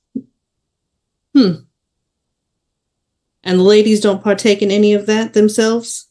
No, it's always, it seems to be always with the men, just an obsession, really. Was it only female ballet dancers whose bodies were found? They were all men that were They were all found. men. Specifically with Gotcha. just a note for a fun fact for the audience members who may not know what the word gelding means. Gelding means the removal of testicles. I just wanted to make sure All of that them I'd were heard gelded. that. All of them were gelded. I just wanted to make sure that I heard and understood that correctly earlier, as I did not respond to it, and I feel like I should have. So now forgive me if I am perhaps overstepping my bounds here, but are there perhaps books on who might have come by needing young men to help them out at their homes, anything like that? Again, this is just rumors. Rumors, right, of course. It's A all by rumored book, as it were. It's always by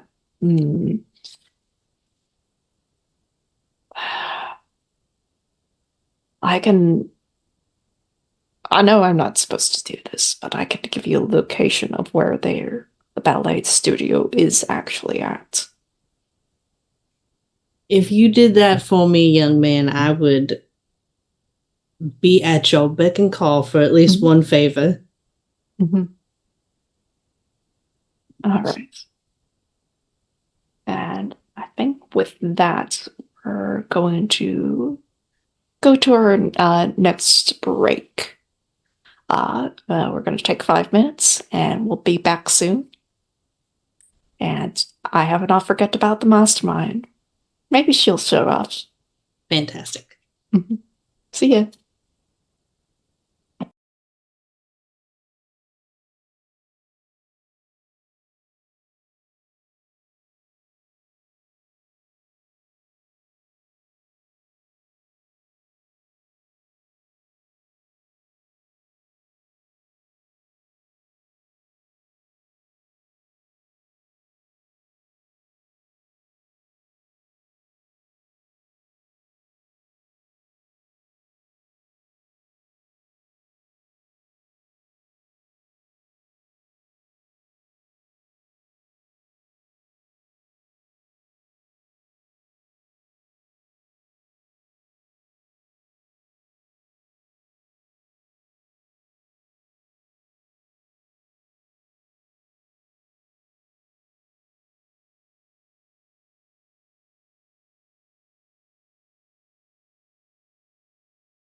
Okie dokie.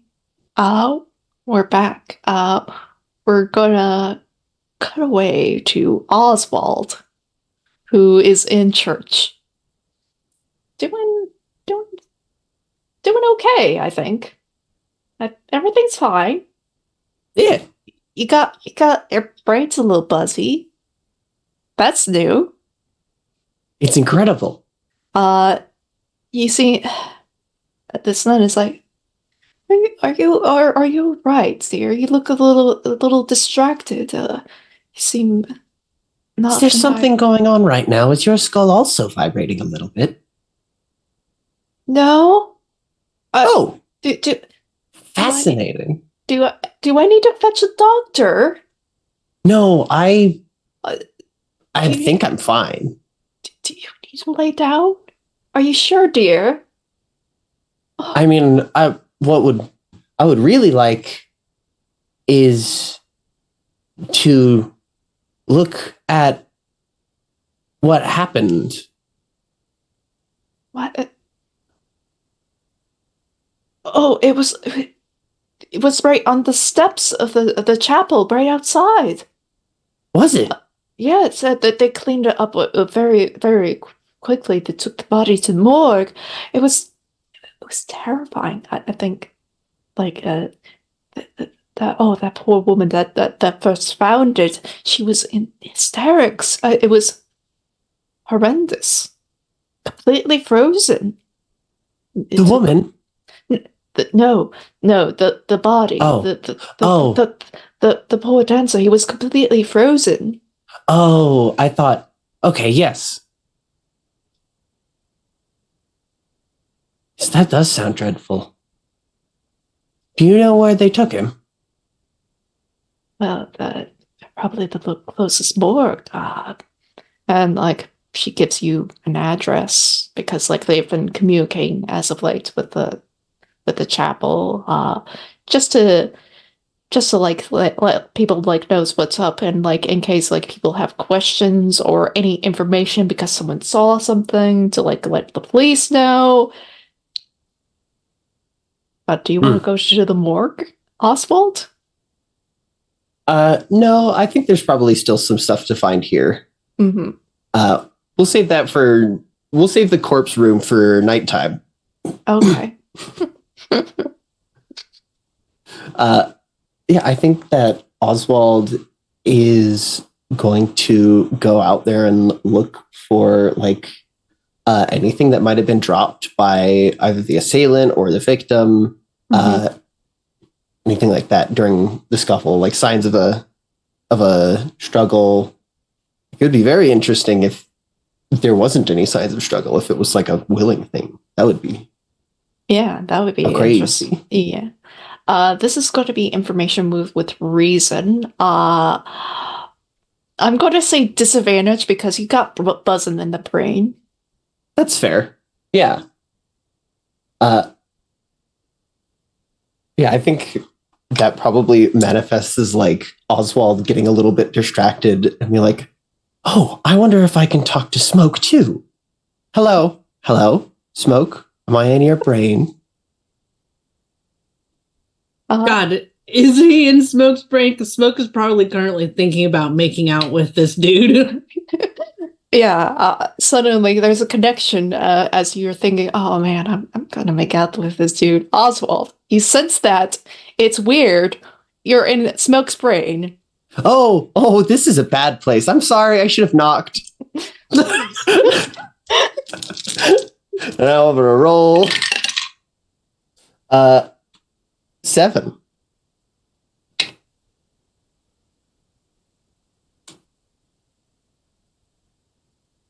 This is going to be funny.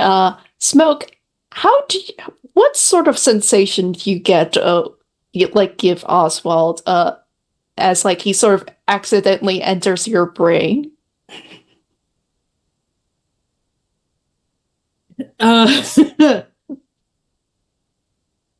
It is, as I've already started hitting on this dude, unfortunately, very horny in here.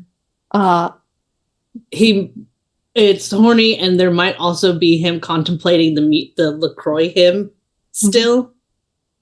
So there's this weird sensation of I would like to rail this dude. Also, why won't that music leave me alone? And why does nobody else seem bothered by it? I'm going to give Oswald the condition horny interference. Oh no. That's exactly what you want to have as you're discovering your Martian powers. For real. I actually think I saw that happening in Young Justice once.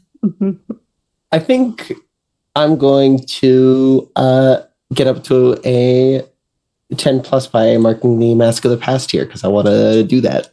Okay, well then you don't get horny interference, unfortunately. V. Let's look at the clues, because that...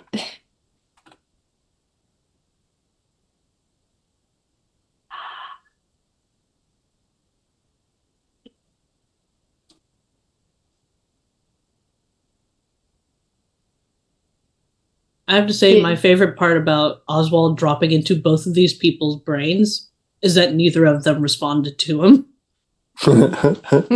Yeah.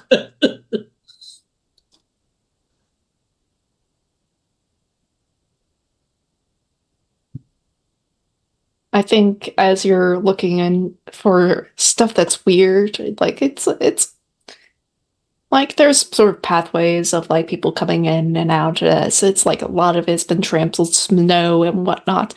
But like sort of weirdly enough, as sort of like the base at the chapel, you realize that the snow has been pressed onto the chapel itself. Like that's weird. And you realize this is not just snow. This is snow angels.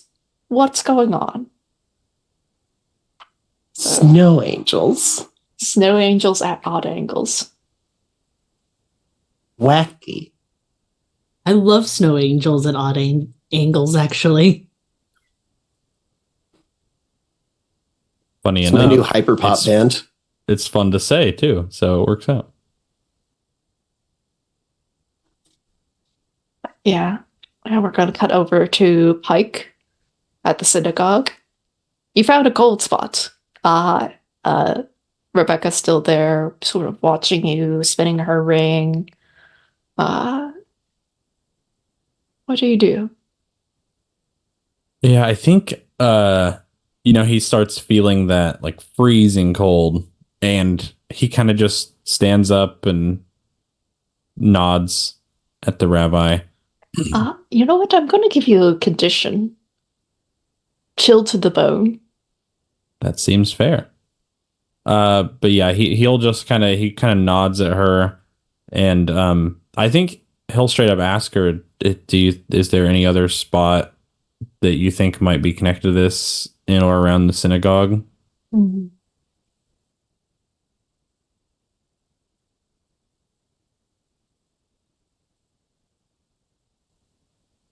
No, I don't think so. At least not here. If I were to guess that that the statue was carved elsewhere. Yeah, that seems correct. At least based on finding bodies all over town, I suppose. Well, he'll kind of like brush himself off a little bit. He's very kind of like straight back, proper, and he'll start walking towards the door to leave, I think. Maybe see if he can glance anything outside the door, or if there's a way around the sides of the building. I don't know if these buildings are just pushed up against one another. Yeah, there's alleyways between the buildings and whatnot you can go down. That's a good question.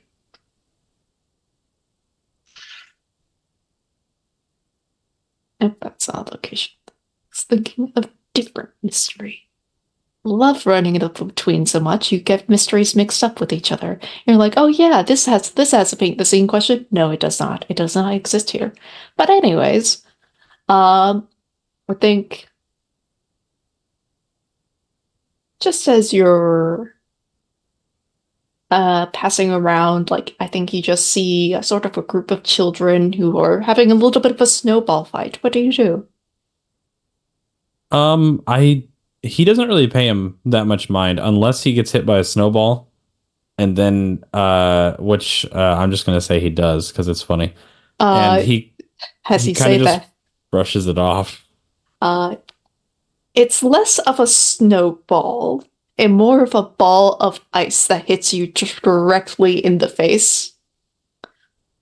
Take the condition imperfect. I literally am getting pelted by conditions. Yes. Yeah. I wouldn't have given it to you if you didn't mention that. Oh, that's totally fine. He will 100% try to completely play it off like that didn't just hurt him very badly. You can't cry in front of children. You can't let them see you be weak like that. Yeah, they'll devour me if I do that. That's not gonna happen. Mhm. Yes, but I do pity you a little bit, so I will give you a clue. Much appreciated. I think like you're sort of probably would confront the children, like at least to like shoot them off, like don't be throwing snow at people. You realize that they're not actually making the snowballs, but rather they're pulling them out of like just this box of like ice cubes, effectively. Why it's here, you don't know.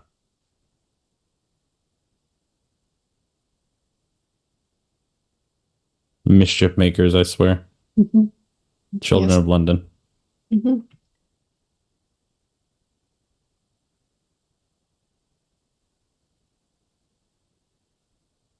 We'll cut back over to a lovely Smoke, who got an invite to a ballet studio. I'm presuming you're going there?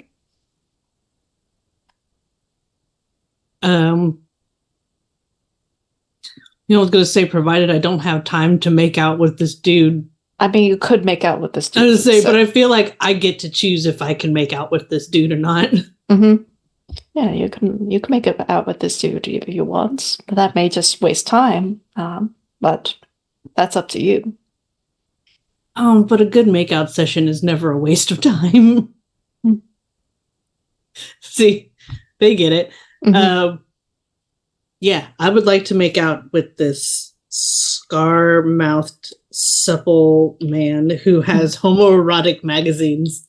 Yeah, that he has found and kept, and I have to assume probably enjoyed, since he doesn't seem that bothered by it. So, no, like he kept and didn't tell anyone about it. So like, there's a little bit of bother, but not that much bother. Which I love. I love that.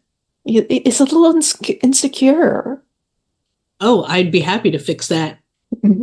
Yes. I will type the name into chat because I keep on mispronouncing it. I feel like, but this is his name. McCulloch. But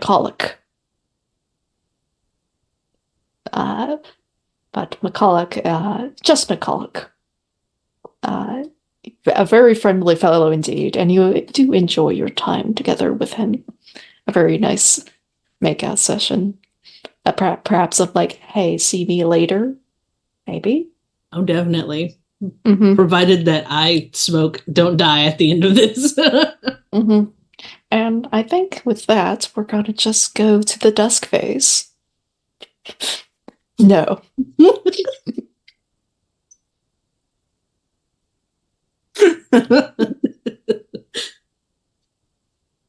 Typically, when sex gets involved, it's oftentimes with the vulnerable move. So no, you're not making the information move with vitality. It'd be so funny, though.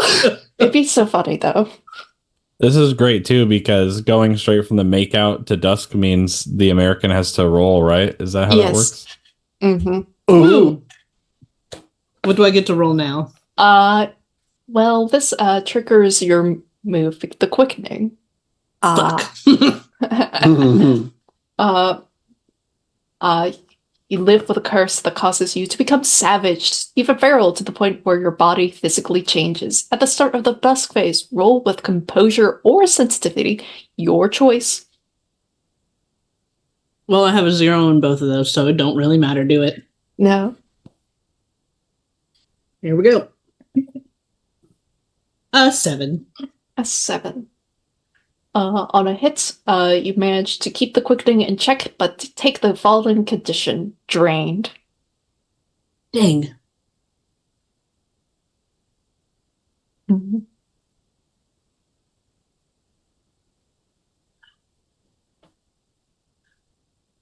Okay. I believe that's also we have a few stuff to resolve. Oswald, you need to choose your Martian name. Yeah. And well, I have to give my thing first because it says I do that and then choose my name. Yes. I can do that now. Yes, this is the dusk phase. This is when it happens. Excellent. All right. We see a scene of a man and a woman walking hand in hand down a off-road English countryside. They're talking with one another, looking at all of the sights of nature pass them by, and then they hear a child's crying out here in the middle of nowhere, and they clearly get concerned and start looking around the place, and eventually they come to a small open, sort of almost like a cave, but it's more like if something had hit the earth at an incredible force and made the ground sort of concave in on itself.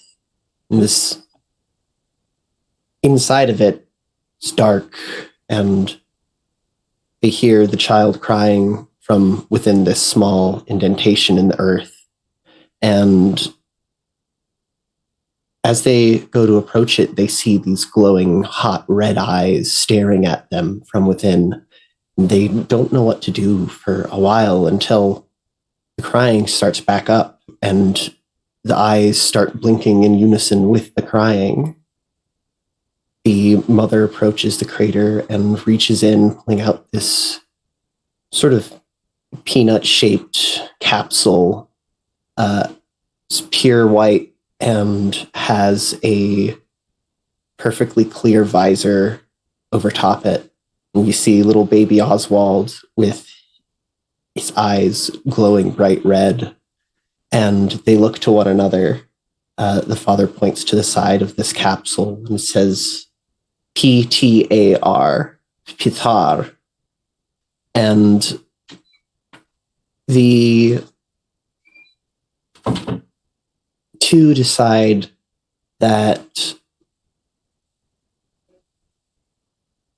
they hadn't been able to have their own child. They've been trying for a while, but it just hadn't happened. So they decide to adopt this one, this strange gift from God.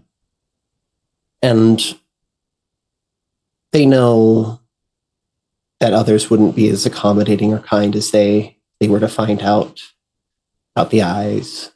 So they decide to leave their home in London for a small ranch and bakery in the English countryside.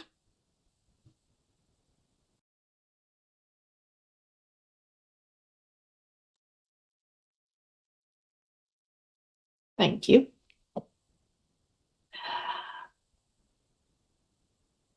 And I think I get to paint the scene prompt for Hargrave House because, well, you technically live there. I wish you can learn a little bit about what that looks like. But as a good introduction to a house is a good reception hall. When you enter into Hargrave House, do you feel unsettled or at home? What do you perceive in the reception hall that reinforces this feeling? And this is for everyone. I think it's welcoming. You might not necessarily feel at home, but it's very welcoming. The hall is quite ornate, decently large, like mahogany wooden banisters that stairs up to the second level. And I think one thing that really makes it feel proper, or as high society as I suppose you could feel coming into Hargrave House, is that there is a drink cart in the entrance hall that is just packed with like very nice spirits and stuff like that.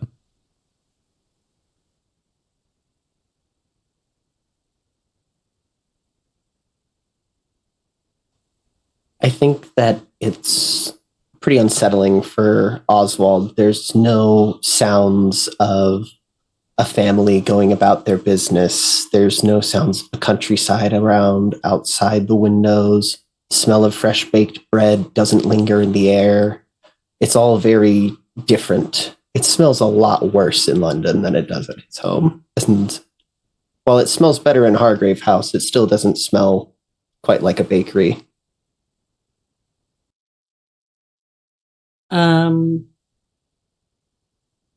Smoke both hates and loves Hargrave House.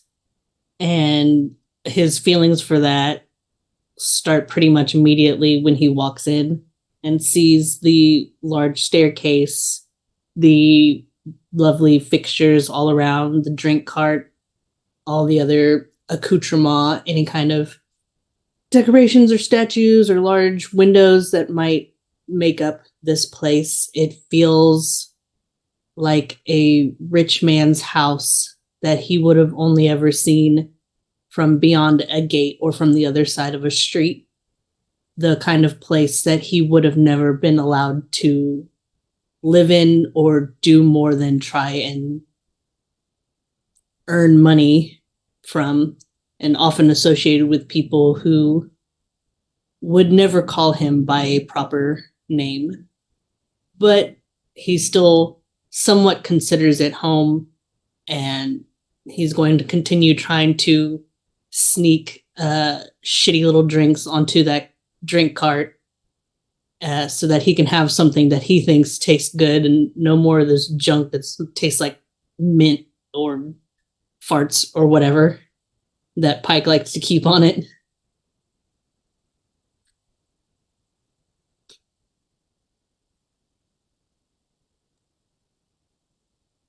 And since we're in the dusk phase, I would say that this is a good moment to answer a question.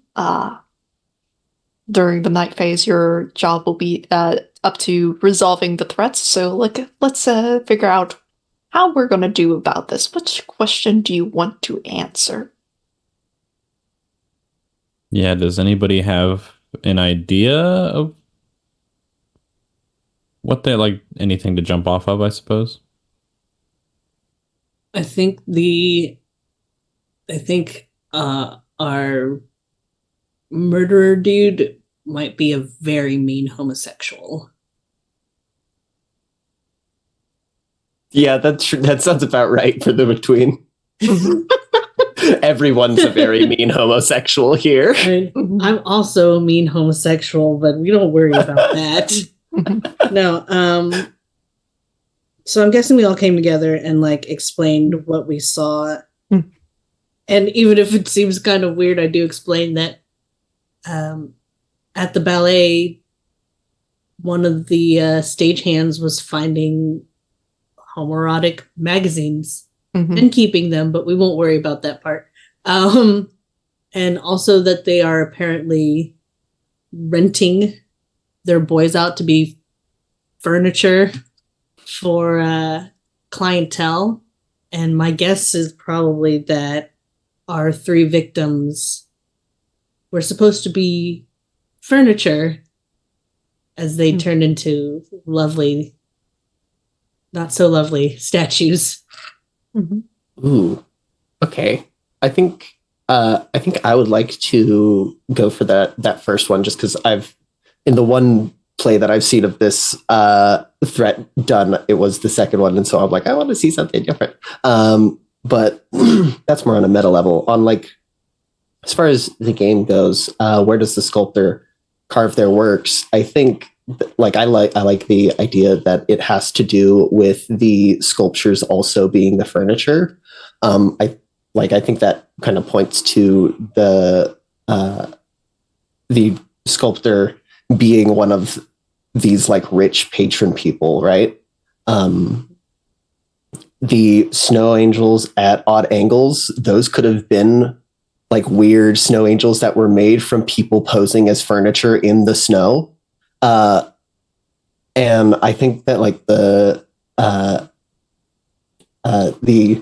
homoerotic magazines found at the theater from the ghost, which would theoretically be the sculptor, just kind of help cement that sort of the general homoerotic vibe of it all. It just helps confirm that. But yeah, I mean, I think in general, that's like the basis of it. I also have a terrible thought that just crossed my mind as you were saying all those magnificent things. We just encountered a cooler full, Pike, Mr. Pike encountered a cooler full of ice cubes. That's weird that there are just ice cubes out there just hanging out. That could be like... Are those balls? Are those testicles actually inside of there? Oh, no. I think they are. Because why else would there be this weird box of them just hanging out ice there? Ball. Oh, no. I think they were ice balls. I'm sorry. I think you were teabagged violently by this kid. You know what? It comes with the job, I've learned. So maybe the bare footprints through the snow were leading to that place then. Mm-hmm. To like that general area where that crate of ice was found. Yeah.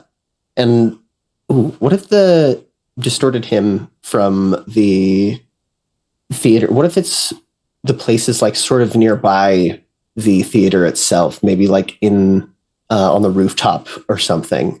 And that's why the hymn was being heard from inside the theater, because it was coming from on top of it.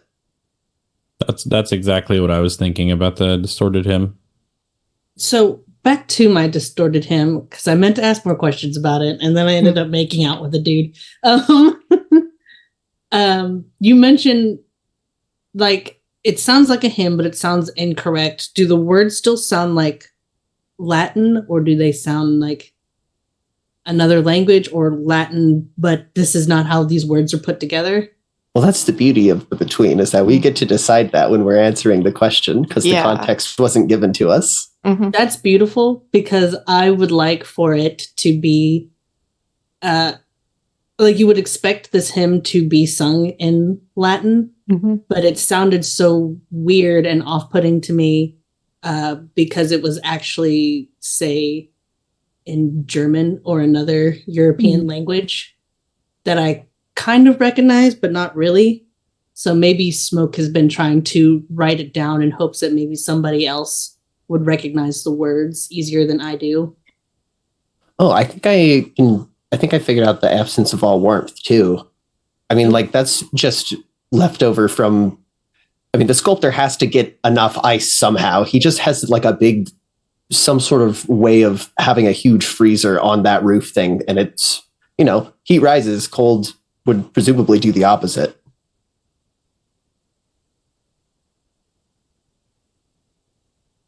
And I think that gives us the +3. Mm-hmm. Who would like to roll? I can do it. Let's say who's had the best rolls all day. I guess that doesn't really matter. That means it'll be the worst. Yep. All right.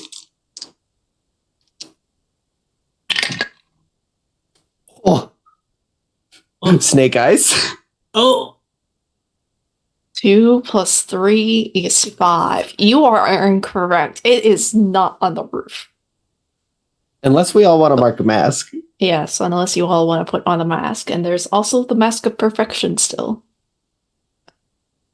I would be fine masking for to make it correct. Yeah. I've got an cool with idea of that. one I want to choose.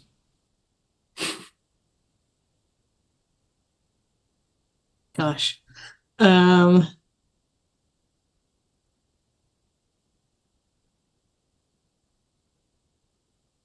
Yeah, I'll put on a mask as well. Yeah. I'm gonna do the threat mask. Okay.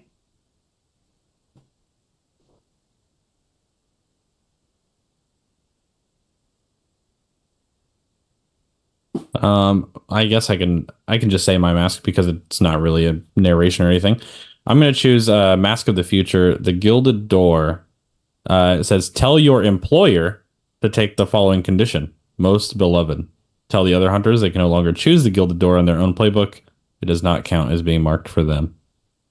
You can never clear the most beloved unless your playbook says otherwise. Yay. Oh, that's fun. We love having most beloved going into a murder night phase. Mhm. We do love it.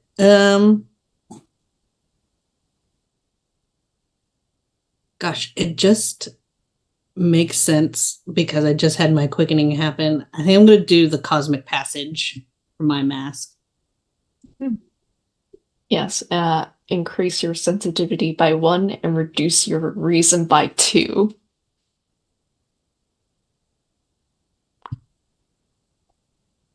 We love a himbo. I got intense himbo energy today. Mm-hmm. All right. But since the Mask of Perfection is marked, it's a little bit different from normal masks because everyone gets to narrate this one. Each hunter narrates the last time they danced. What was perfect in those moments?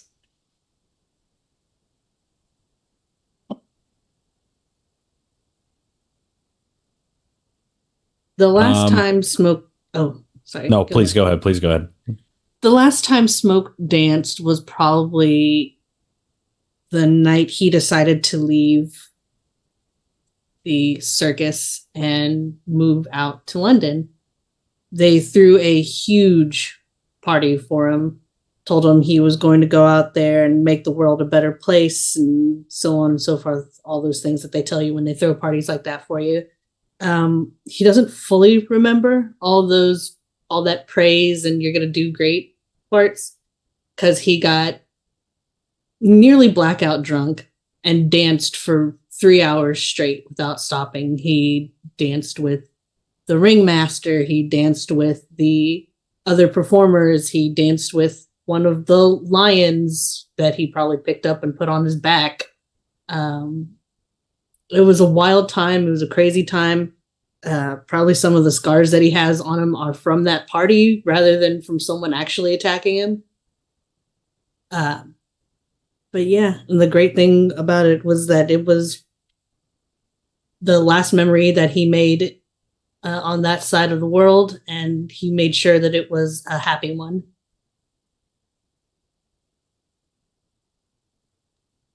Yeah, I think the last time that Pike danced, oh man. You see like a very young Pike, maybe teenager, and he is in a group where they're doing like the swing dancing where they're passing each other off basically. And you almost can't tell it's him at first because he's like beaming, smiling. And you see all these faces passing by and he stays in focus.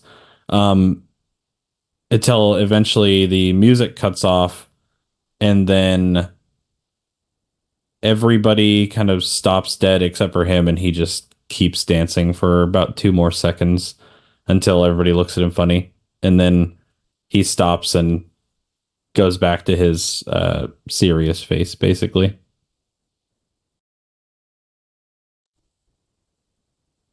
I think we see Oswald in the English countryside in his family's bakery. He has a chef toque and an apron on, and he is just whistling to himself as he kneads some dough for some bread that he's putting into the oven. And as he does, he's just wiggling around and moving his whole body and grooving in a way that no one should ever have to be witness to. But nonetheless, he's having a good time baking bread, and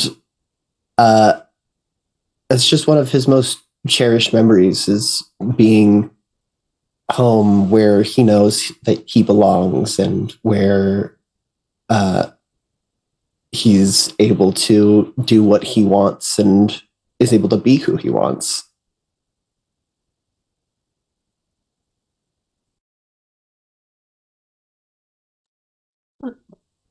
A couple more things before we head off to break. This is a little bit on the mischievous side as me as a keeper, because I'm not supposed to introduce scenes in the dusk phase, but I'm going to do so anyways, because, well, I still owe you a mastermind clue. Because answer the question is sort of a meta conversation, and typically you don't have it in character. I think because we were separated and you're heading back for the day, probably to reconvene, set out your plans for the upcoming plan to capture the sculptor. But for you, Oswald, because you have most beloved. On your walk home, you get passed by this huge carriage, a growler. It is big, it's massive. If it goes off the wrong path, it could literally cause like a congestion that could last for ages and ages and back up the entire streets of London if it's not carefully tried. But the person inside says, like, reveals like the curtain, says, "Hello, you there?" And Oswald looks around for anyone else, because surely this person cannot be talking to them, and then realizes that no one else is around. Yes, you in the maroon waistcoat. Come here there. Yeah. Yes. Hello. Hi. I can't help but notice you. You're walking by yourself all alone in the winter cold. Might you just join me in my ride about? I have a place to be tonight, and I could use some company. You see this sort of middle-aged black woman. She is wearing a sapphire gown with this blue sapphire choker. She is beautiful. Oh, well, sure, would you mind dropping me off at where I'm headed to then, if we're going in the same direction? Well, it should be no trouble there. Just to Belgrave Square. Oh, that's lovely. I have a friend there. In fact, I was actually planning on attending a little bit of a party with him tonight. Oh, excellent. Mm-hmm. I think Oswald will start climbing in, and in the brain connection to be like, "Mr. Pike, I've just met someone incredible. They're offering me a ride in their big fancy carriage." Can I talk back to Yes. Oswald? That's why I found it funny that neither of us responded to him, even though we're supposed to be able to. Yes, it specifically says you can communicate with other hunters telepathically over any the distance. So, like, I'm assuming it's like a telephone. I think he doesn't know he can talk back, so he just kind of like thinks like, you better be careful, kind of thing. You know, he knows Oswald, so Oswald is kind of sees the best in people, even when we're investigating stuff like this. So, especially after what happened earlier, he can't get there right now because he's back at Hargrave House taking care of some stuff. So he thinks like that damn child better be careful. So that's what you hear, but he doesn't know he's talking to you. He just thinks that. I think his face kind of screws up a little bit because I don't imagine that he's ever heard Mr. Pike use a curse word. And so he's like, "Oh, I didn't know you knew that one." Yeah, and then you just hear like glass shatter as it cuts back to Hargrave House because Pike drops a cup or something, realizing that he can hear what I'm thinking. I think that's we're gonna cut away, and before we go on break, I'm going to introduce a new concept, the unseen. The unseen acts as a timer for our game because, well, the day phase was yours, languid for the most part, pretty safe, and you got to do what you want for the most part. The night phase, in turn, is meant to be a little bit more fast-paced, and I get to do what I want. But however, you can also offer me suggestions. As Parch, I will ask you again what you want to do for the upcoming night phase. But unlike the day phase, you can't discuss it with each other. Once everybody says what they're planning on do, they can each make a revision to their plans based on what they've heard.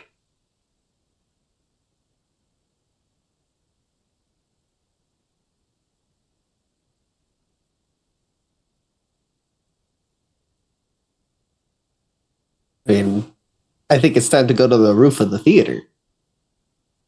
Spider Oswald. Spider Oswald. Oswald man, perhaps.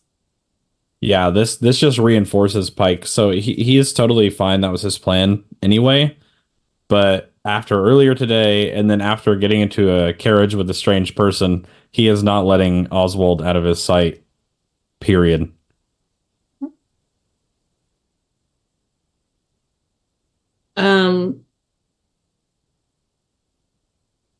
So I just want to clarify that we went over all the details of all the things that happened to us earlier. Did we also get a description of the man that was being weird on Oswald? Yes. Any information that has been said at the table is known by the table. It's a little bit wishy-washy in terms of timing and who knows what, but we really don't care about that all much. We're here for a good story. Gotcha. I will eventually join them on the roof. I'm hoping that they can hear the music too. Mm-hmm. But I'm keen to see if my new pretty scar-lipped man could show me where the boys get picked up when they're being rented and see if I can't see somebody who matches this description. Okay. I see where that's going. So we're all gonna be going to the same place, just doing two different things. Yes.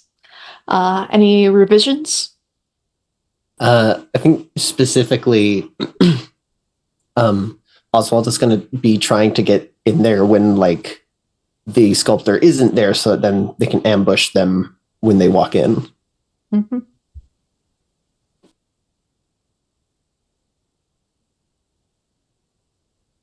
Okay. Sounds good. And the unseen that we're doing tonight is over at the London at Night, the Unseen tab. And we're doing Madame Morvaine's Boy Tour.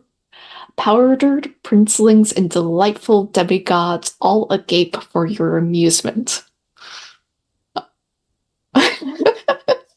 That is the craziest thing anyone has ever said in my ears in the midst of a tabletop role-playing campaign.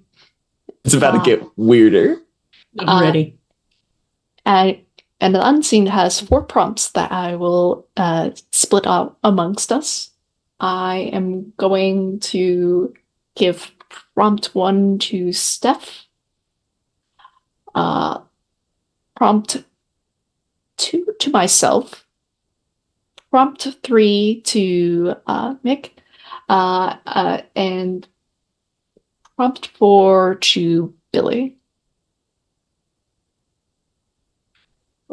Writes your names in the prompts, and we're gonna go to break as we think about what to do for the prompts.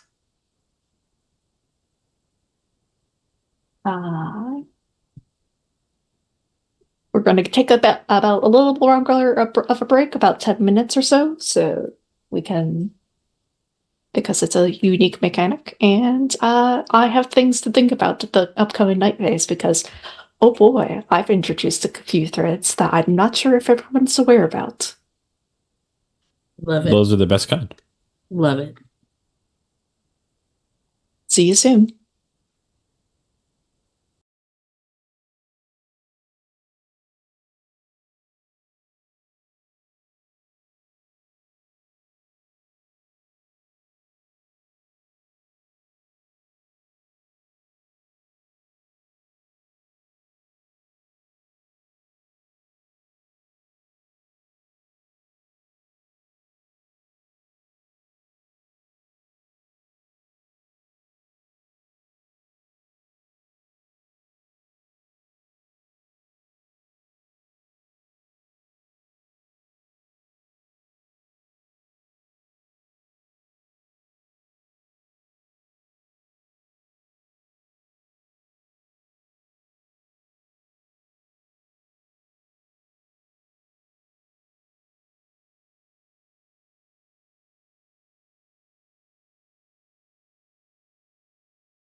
All right. We are at the night phase. And I get to read off the first prompt. Madame Morvaine's famous guidebook is a walking tour of all the best male prostitutes in London. Ship Captain Jackson Flint Broadmoor has just come in for a 3-day port call, the well-worn guidebook clutched beneath his arm. Steph. Prince Louis, powdered soft, covered in yards of satin and lace, invites Captain Broadmoor into his boudoir. What distinctly feminine touches do we see in Prince Louis's room? I think that as Flint walks around the room, Louis is kind of draping himself over his bed all dramatically, and which draws Flint's eye to the bed itself, which is very perfectly pressed and made, and it even smells almost floral around there, as if someone had sprayed something or done something to the place to make it smell a little bit more frilly.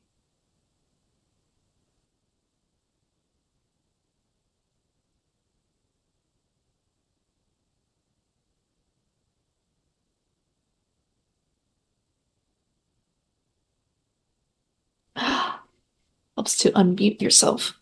Oswald, you are you looking out the window of this carriage? You do recognize that you're heading towards Belgrave Square, just about there, sort of in the line of houses.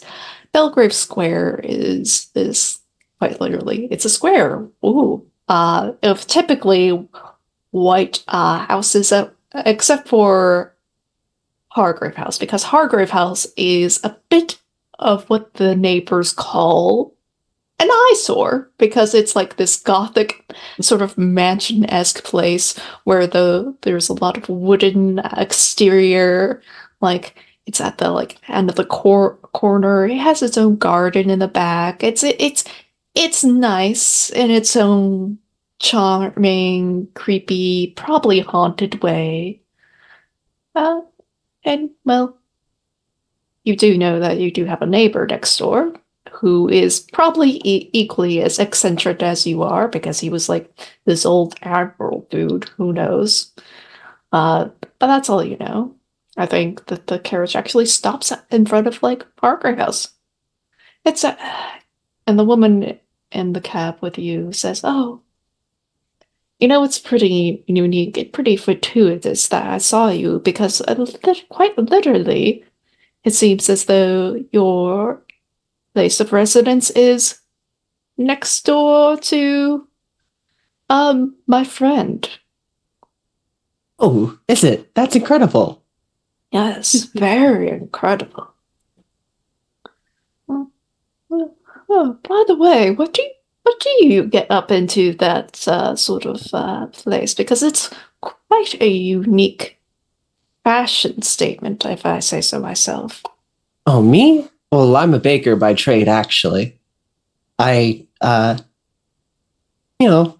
about in the kitchen, and I try and make bread when I can, but... Baker by trade, but, you're just a cook then, not the actual master of the house. Oh, I don't know who is actually, no. I'm not, I wouldn't say the cook so much as a cook. I just like to bake. Been very busy exploring London lately, though, with everyone else. You don't get much time to anymore. No. Rather unfortunate, but, it is. Doesn't smell like bread at all in there. Well, I'll be sure to perhaps inquire that maybe one day you make some bread for me. And I'd be happy to. She starts to get out of the cab and heads over, sort of to next door to ring the doorbell. Oh, think and she. what was your name, miss? Hmm. Well, you haven't given me your name yet either. Oh, have I not? How terribly rude of me. I'm so sorry. I'm Oswald Sutherland. Hmm. That is very nice. And the neighbor's door opens for her. I'm sure we'll see each other again, Oswald. And she shuts the door behind her, not saying her name. Pike, what are you getting up to as you prepare to like head out for the night? Because, well, Oswald has not returned yet. Yeah, I think Pike has been ready for a while, and he hasn't heard anything in his head anymore. So he's kind of just staying on his feet, doing the menial work in the lobby area, but still kind of like peering out the window, just waiting for Oswald to show back up, getting worried. But mainly just like, okay, I'm ready to go. Where is Oswald? Well, strange thing is, you hear a clatter at the back door. Just.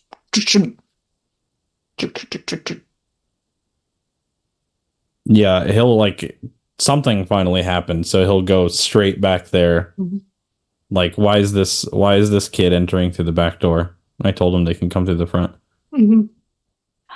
As you open the back door, it's just a solid wood door. You really can't see that through who's there. It is not Oswald. It is a man that you have not seen before. Probably about as tall as Smoke is. Long, blonde, curly hair. Sort of a pretty little disheveled, like as though he was like running for a bit. Has like a silver cravat. Uh, Sort of wearing evening wear. Just uh, uh, hello there. Might you be sort of a uh, resident here at this fine Hargrave house? Could I be let in here? Pike is instantly suspicious as to, I mean, not just because of the backdoor bit, but yeah, he basically asks, yes, I'm answers, I'm the keeper of Hargrave House. What can I do for you? Oh, well, I figured it would just be rude just to barge in just randomly because it's been a while since I've been back here after all. My name is Julius. Uh, I don't believe we met, but it would be it's it's just been a little bit of a tough night. Some unsavory folks, if you get what I mean. Some ghouls and ghosties. You said it's been a while since you've been back here, so have you been here before? Oh yes, I am. I'm a beloved hunter here. It's just I've been most sort of out of the country as of late. So Hargrave House has sort of ideas all abroad, as it were. Can't keep in one place, but I figured I would come back here and help out, as it were. Okay. Yeah, I think after he kind of says I was a hunter or I am a hunter or anything like that, I think whether it's subconscious or not, Pike kind of drops back into this, oh, okay, sir, you know what I mean? Like, please come in, make him comfortable, stuff like that. Oh, Uh, yeah. And Julius enters, and we're gonna cut over to Smoke. Smoke. Hi. You said that you wanted to sneak out to find like where this next sort of trend, like sort of like where the boys are being sort of like hanged out about. I think you find out very easily that they transferred night to night because like again, the body's been found like all over the city. Like, well, So Yeah. it's obvious, like, where the boys are hanging out. I've been doing night work differently. Outfits that they are, quote, given before they are meant to perform are stuff that can be easily dropped off and, like, sort of disheveled and whatnot. So it's just like big fluffy coats that seem to be like at the better part of like a decade old, sort of like costume wear, just like sort of a traveling troupe type of thing. So the sort of stuff that he, as both a previous traveling performer and a peruser of prostitutes, would probably be able to pick out Absolutely. literally immediately. Awesome. What do you do? Or are you just gonna hunker down, sit tight, or are you going to talk to them?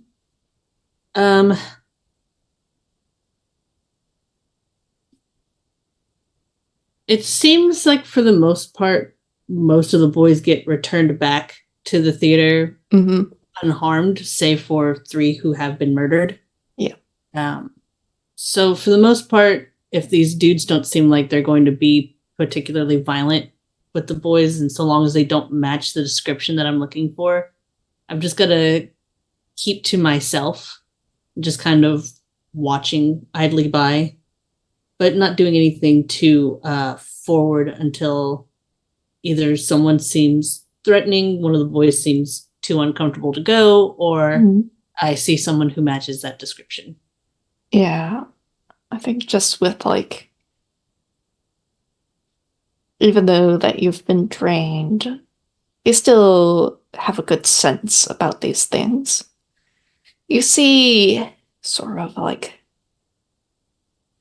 a character I would describe as almost boxy looking, like just like square shoulders, shoes that seem to be like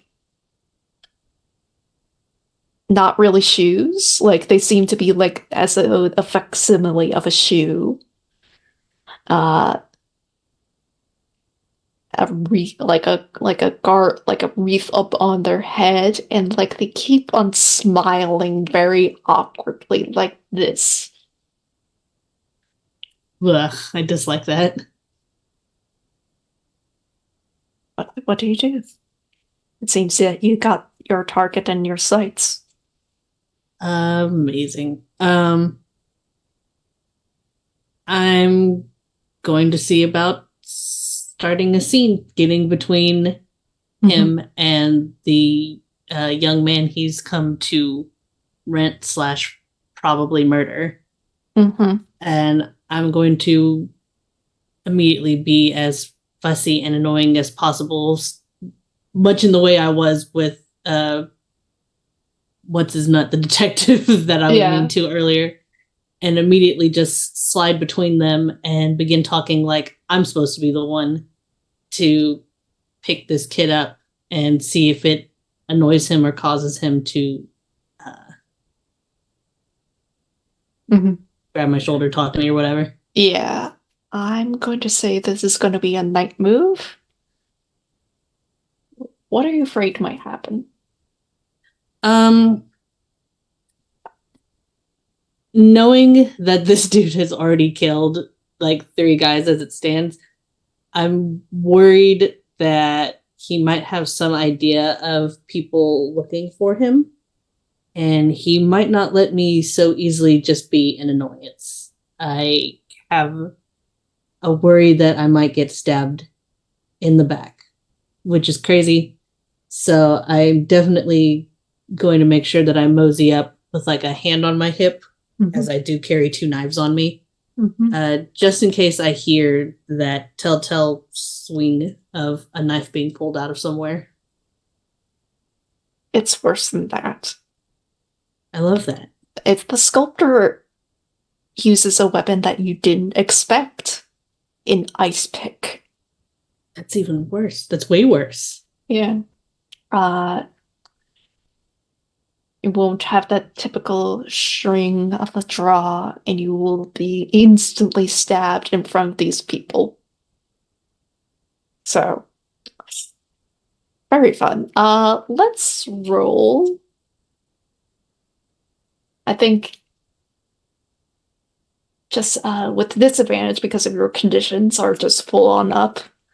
With presence because you're creating a fuss. Cool. I'm glad I didn't lose my presence any. Disadvantage. Whoops. Cool. That's a 4.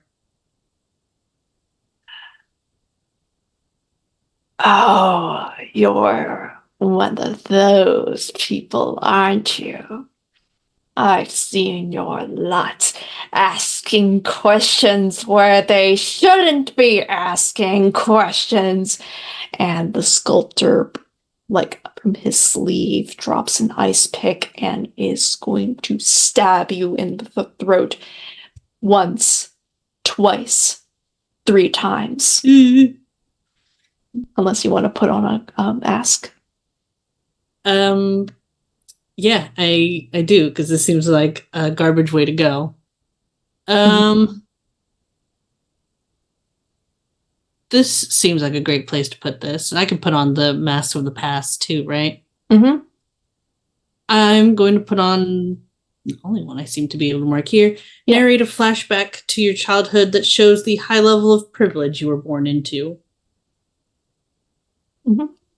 We'll come back to that later as we go to the unseen. Anthony the Adonis, whose body is rubbed with golden powder. How do we know that Anthony is dying of consumption? I think we see sort of luxurious room with satins and silks. It's all in this gold drapery and it's beautiful. Anthony, I think, is preparing for Captain Broadmoor to come in at any moment, making sure that the gold powder is a fine hue and not smudged anywhere. But then he starts to cough, and it's not just once. He takes a handkerchief. It's not just twice. It is 3 times, and we see blood in the handkerchief.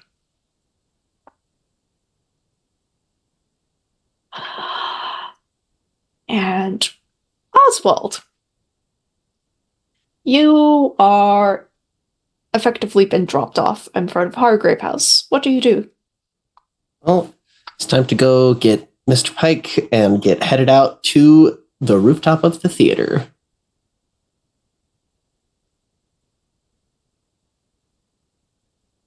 Oswald's just gonna walk in the front door. Yeah, like he was told he was allowed to. Yeah, Oswald goes in through the front door. You hear Pike talking to someone.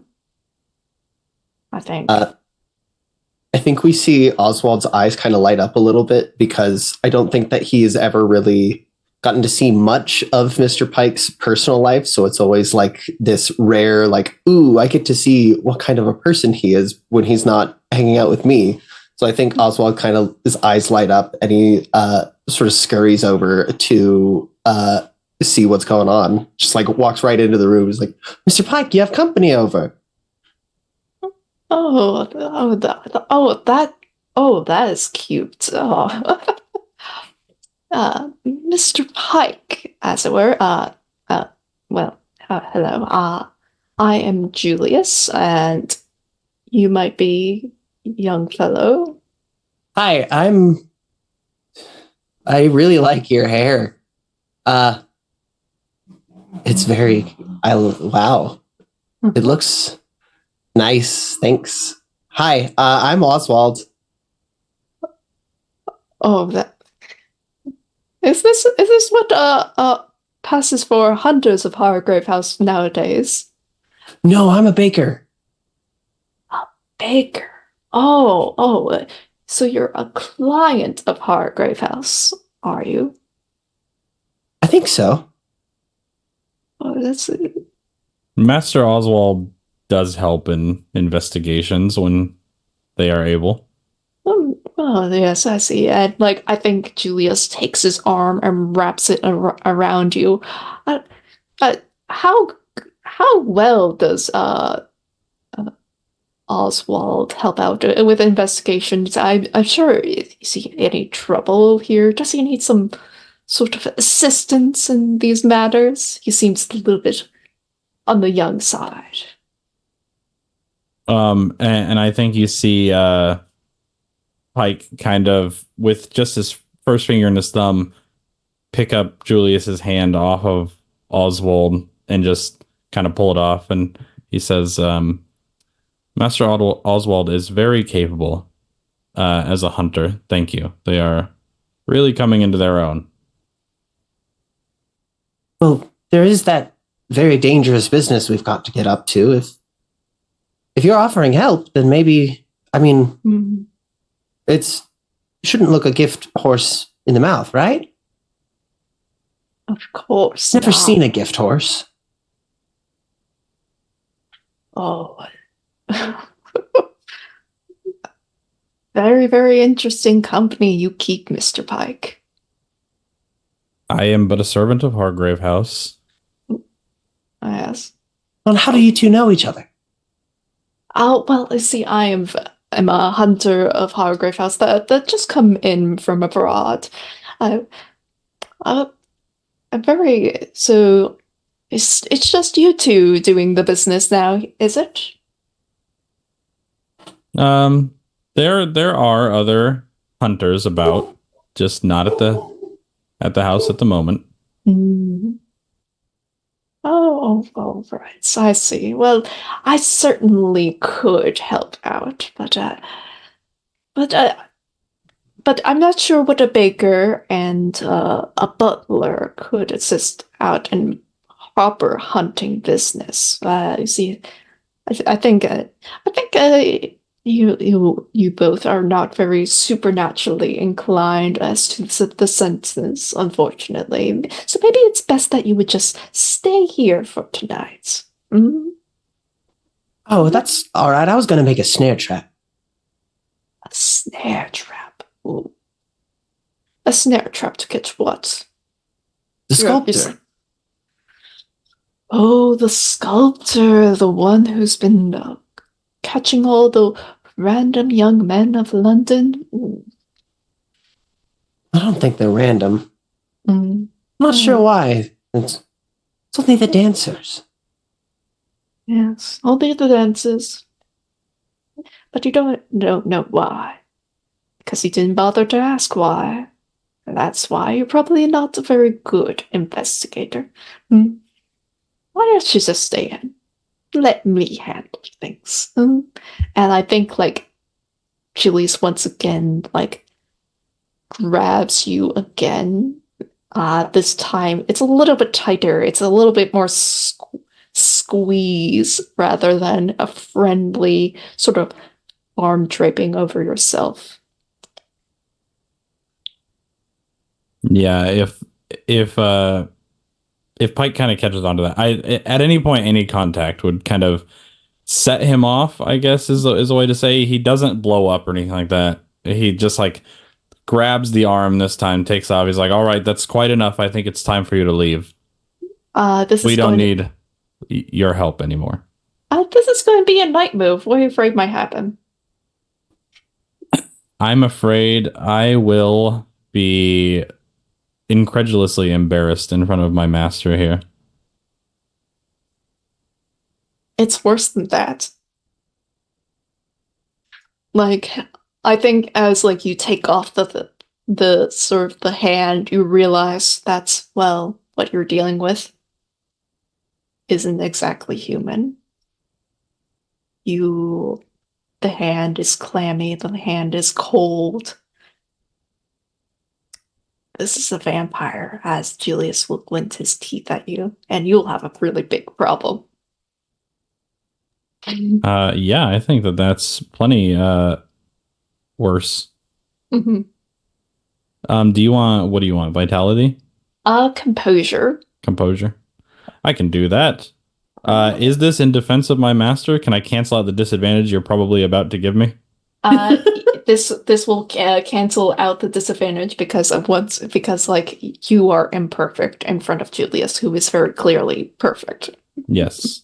So it will be a flat roll. Flat roll. That is 9 plus 1. 10. 10. All right, all right. I know where I'm not wanted. But but oh well. Hope you have a good night hunting. And I think Julius is going to scuttle away. Clearly displeased about like Mr. Pike's treatment of himself. But we're gonna cut back to Smoke. Smoke. I think your complication instead is the sculptor is going to run away, but you will have to give chase to him. The man just like looks at you, realizes who you are, and is starting to book it down the street. What do you do? That's great. I don't know how it works in this game, but this man has stabbed me. No. In fact, that was because you put on a crown. Put on a mask. That didn't happen. Instead, he decides like, oh no, I recognize you. And is going to run away instead. So like that's okay, so the ice pick stab also didn't happen. That's the one I was worried. Yeah, yeah. The ice pick didn't come out at all. You got it. I just wanted to make sure that all that didn't happen. I very deeply dislike anyone who would be harmful to someone who has to sell their body to get by. And that's both as a character and as a real person in real life. I don't know how it works in this game, but can I become a beast and chase him down? Yes, you can. This is going to be a night move with sensitivity. Disadvantage because you have drained, but it is possible. However, let me introduce another mechanic because like there's a lot of things going against you right now. You have items in your personal quarters.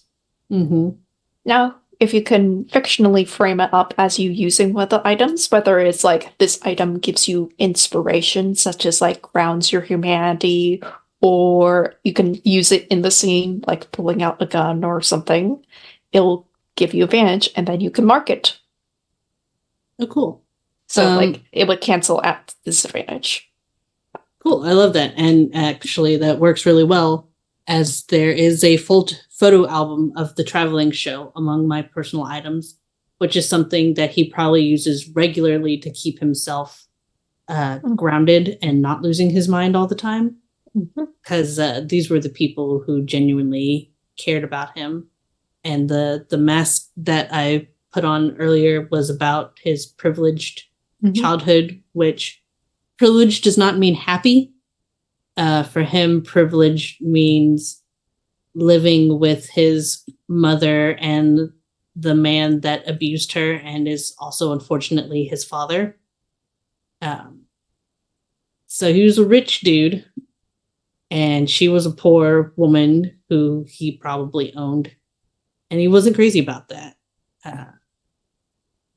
So remembering his childhood drives him up the walls, but remembering his time traveling in the traveling show helps him not lose his absolute mind when he decides to go beast.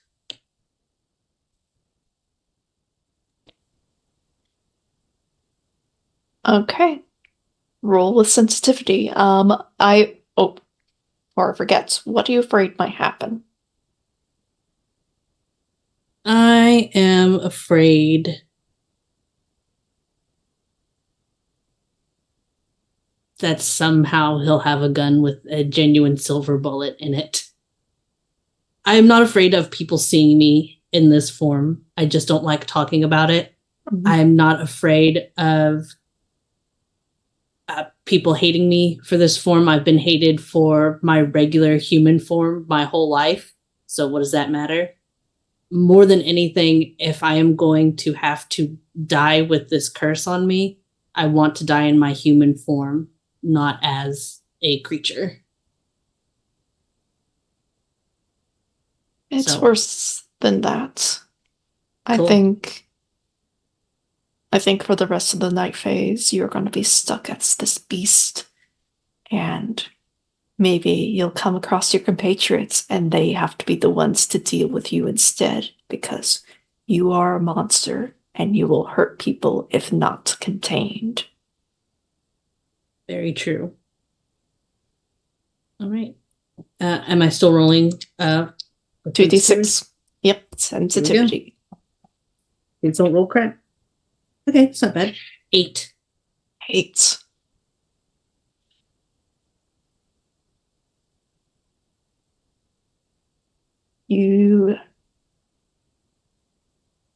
I think the complication is just that you're going to be stuck in this form, but however, you will be in control, so I think we're going to see just this bit of a chase through the streets as this guy is running back to the theater, back to his safe haven, back to his lair, and you're running after him. What does your beast form look like? All right. How many of y'all have seen the Hugh Jackman Van Helsing?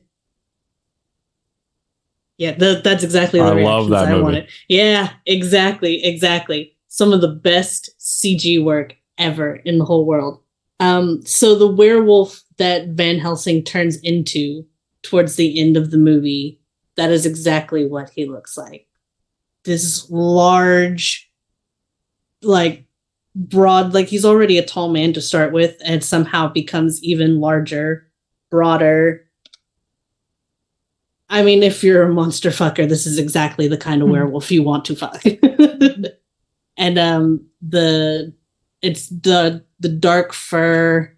It's pitch black with a little bit of like the silvering from the moonlight hitting him. Otherwise, you would absolutely believe that this is just the biggest wolf you've ever seen in your whole life as he gets down on all fours and breaks into the hardest run you've ever seen. We're gonna cut back to the unseen. Janani, an Italian temple, olive skin, breathtaking. How do we know Janani is having the time of his life? Gianni is a runaway from Italy. He ran away from his rich family, from his pretty well-off marriage to a lovely woman who did care about him, because he wasn't interested in doing that and living in the high society life and doing all that. So he stole a ton of wine and olive oil from his home and hopped on a ship and left it for wherever that ship was going, which happened to be here in London.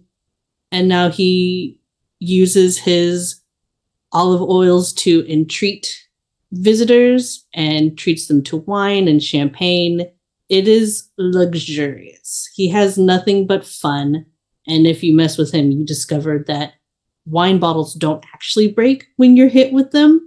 They're intended to stay like that in case of falling.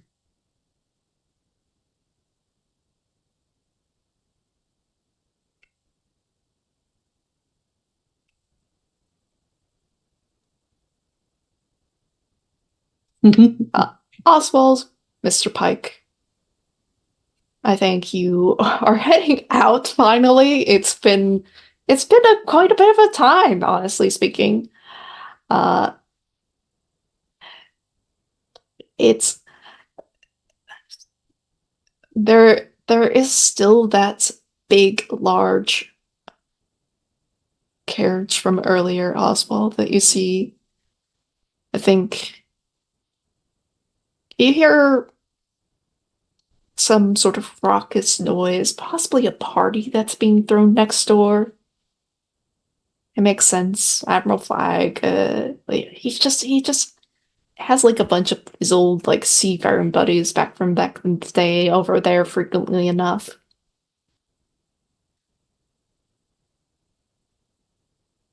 but you sort of head off into the night, traveling down, probably getting sort of one of those late night cabs to there because, like, hey, at this hour, it's pretty quiet on the streets. So, some folks always need money at this hour, and they'll do pretty much anything for it.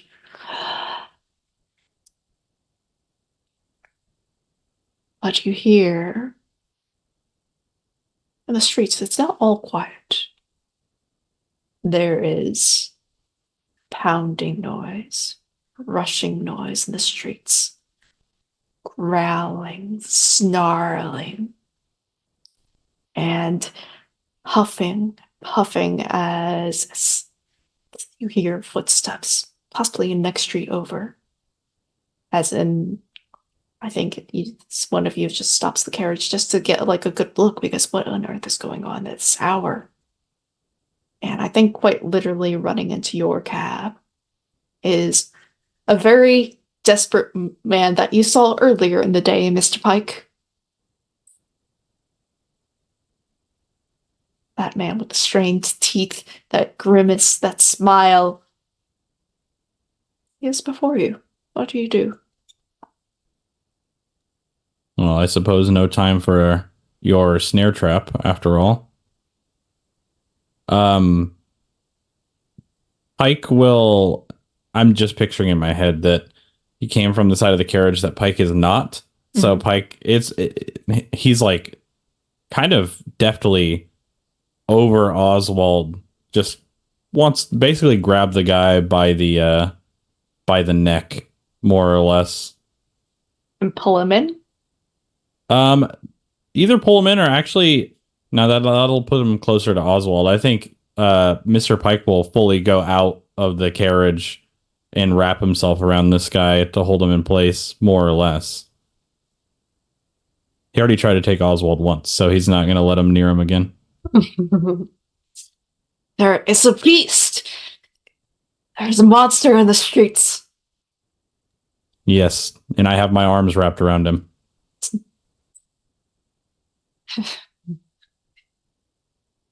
I'll leave your target alone. There is something greater than me hunting. It's gonna eat it. And I don't know when it will stop. Here, it's don't do the snarling, the growling. Is that when I look up and see smoke, I assume, coming down the street? Smoke. He can't be far behind him, right? No, not that far. Smoke, you come into scene. Yeah, I think that this is the first time, if you looked at Pike, you see his expression really change to, like, surprise. He does his best to kind of not show any of that stuff. Oswald looks over out, like, the rear sort of window of the cab, and his eyes widen, and Smoke, in your head, you hear, "Smoke, there's another monster. You need to get back here quick."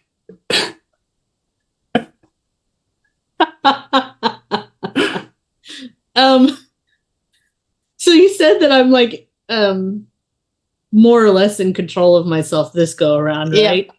Yeah, you're just Wolfie now. Like a voice speaks back to Oswald, but it is deeper, darker, sexier, if you want to see it that way. Goes, I know, Oswald, that monster is me. Mr. Pike? Yeah, he's kind of like still gripping this guy in front of him, but you still hear him very nicely say, "Yes, Master Oswald." I think Oswald's about to start talking out loud. He's like, "Smoke it."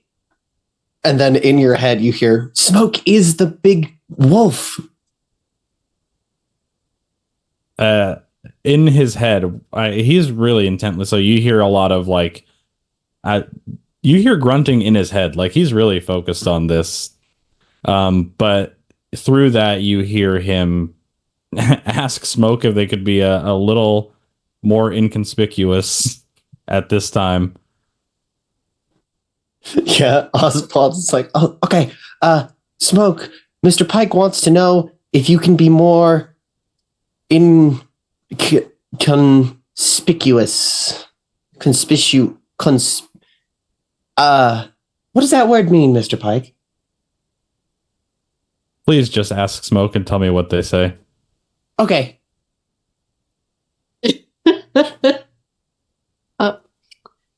300 yards. 200 yards. 100 yards. Are you slowing down, Smoke?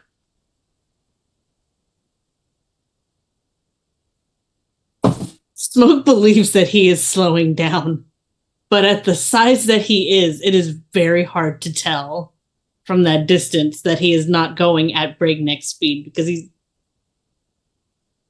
he's got two modes going on in his brain right now, and one is don't hurt Oswald and Pike, and the other one is grab that man by his entire midsection and rip it out. Mm-hmm. I think as you're slowing down, because you realize that Pike has like a man in his grasp, you just sort of slide in the slush and snow. And Pike, there is this really big monster in front of you, growling, ready to snatch at the moment's notice if you so much as even flinch. Yeah, how is this guy doing? This guy's like freaking the fuck out. Like he's like trying to like scramble away. Like he's like a little bit crying. It's still. Has he peed himself a little? A little bit. He's just. Yeah, during the scuffle, I don't know, whatever works for you guys. If I have kept him kind of on the ground more or less, or Pike would have tried to pick him back up if there were not a giant wolf coming at him. Mm-hmm. I think with that, we're going to go to our final unseen. Thomas, a rather plain young man, barely a man, really, who is clean and able. How do we know that Thomas is doing this out of desperation? Yeah, I think we kind of cut to the inside of a very small apartment inside a larger house, and it is unlike the other ones that we've glimpsed into here. It is not decorated in an effort to appease company. It is a person's living space through and through, and you see books on the walls, all pertain to kind of the same thing. They seem to be like acting books, more or less. And this young man is sitting there, and he's got a couple, like two different mannequin heads with these long wigs on them, and at his little desk with a mirror. And before the ship captain shows up, he is sitting there, and instead of preparing himself for a visitor, he is running through lines and scenes in his head. And then the last thing before it cuts away is the heavy knock on the door from Ship Captain Jackson Broadmoor.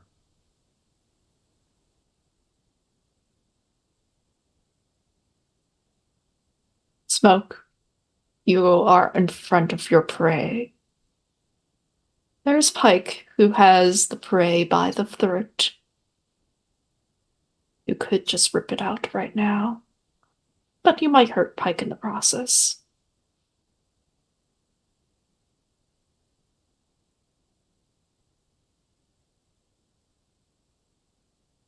I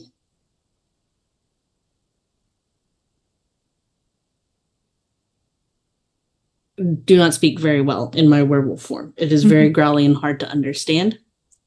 But he is going to slowly turn his head, kind of like how a dog would do sometimes if you hold their toys weird to them. They have to readjust their head so they can pick it up. And in his head, he tells Oswald, tell Mr. Pike not to let go, but I am going to grab this man with my entire mouth, and we're going to walk him down to the police while I hold him in my jaws. Hold him tight, Mr. Pike. And watch for the teeth. Yeah, that's just all he gets. So when the wolf or when Smoke goes to kind of grab him, it takes him totally by surprise because it's all out of context for him. He doesn't get the whole thing. So, but he will do as his master instructs him to do, is hold tight. Yeah, the body quite literally lifts off the ground. Smoke is powerful. Smoke is dangerous. And Smoke you could just crush down and be done with it. Oh, thinking about it so hard, though. It would be a lot of fun. No. As much fun as it would be to just kill him outright, it's more fun to imagine Smoke walking down the street with him and slowly closing his mouth down tighter around him. Not killing him fully, but there's a lot of blood when they get to wherever they intend to take him. I to think the police, I assume. Yeah, Scotland Yard. They'll sure get a kick out of this one. I would ideally like to drain him of enough blood where he is not able to run, maybe break a rib or two. Hurt him pretty bad so that he can't get up and run away easily. That way I could dump him there and maybe scoot off into the alleyway where I'm not immediately going to be seen and cause other problems that don't need to happen. Yeah, I think that's where we're going to end it for tonight, because I think you've done well enough to resolve this threat. Yay. Congratulations. I'm sorry we didn't get to do your snare trap. You said you were going to do it, and I went, oh no, I've started chasing this dude already. It's fine. That's why I said it. Alrighty. We have a little bit left because we enter into the dawn phase. We get to collect a reward if the threat has been resolved. We do have a reward for this, and I'm posting it in our Zoom chat because there's quite a bit there. An end of session scene in which the hunters of Hargrave House host a holiday meal. The hunters may invite guests they wish to appear. If the mastermind is invited, they will bring a gift that counts as a mastermind clue. Hunters may name one item in their personal quarters and give it to another hunter, who may add it to their personal quarters unmarked. Rabbi Rebecca Solomon may be consulted at her synagogue on an ongoing basis. You get an extra clue on the information move when you seek counsel about atonement or the nature of the soul. The Ring of Solomon. Added to your personal quarters. If you have the cosmic passage marked, you hear whispers from within. Ice Pick of the Sculptor. Added to your personal quarters. A bottle of human testicles. Added to your personal quarters. Or a memento from the investigation. Ask another hunter what it is and add it to your personal quarters. Now, this is just for funsies, really, because it is a one-shot. I think it makes sense if Oswald takes the big family meal. Like, that would be something that he totally cooked himself, even. Yeah, Pike. I think Pike would take Rabbi Rebecca Solomon and her consultation in the future, for sure, especially because he got to see her earlier.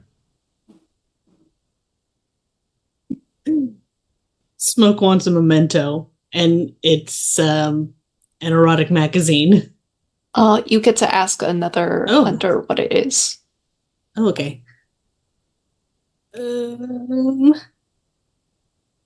Oswald, what is the memento I get from this investigation? I think it is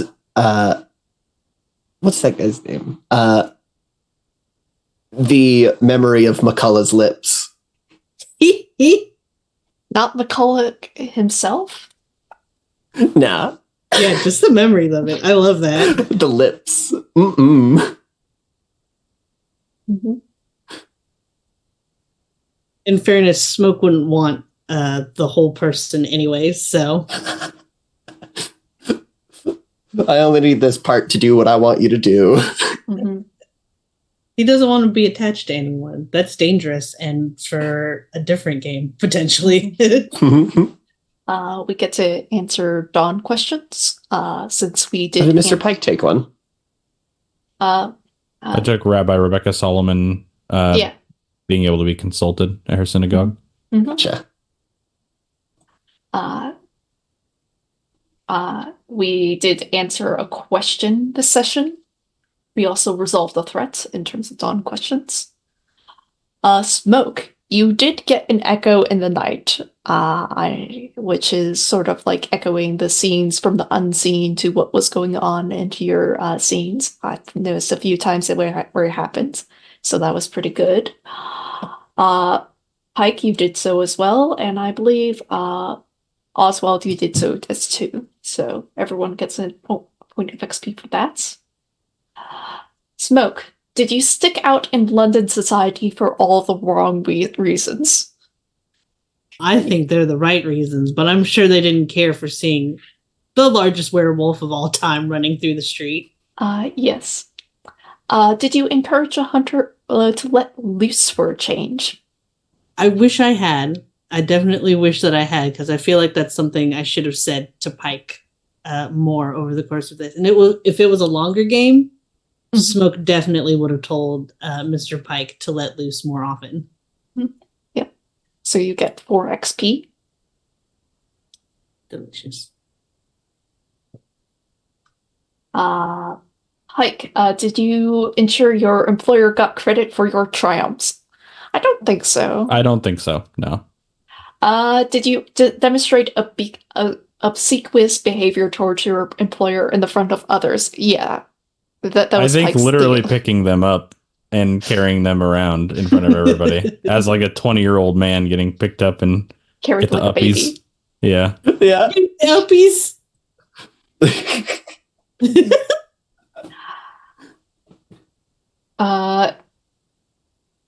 Oswald, did you charmingly embarrass yourself in front of a potential love interest? Julius, yeah.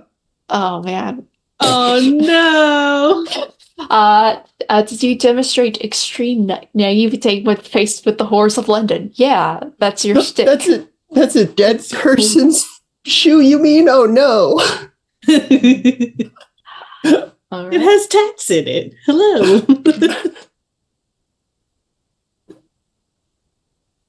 Right.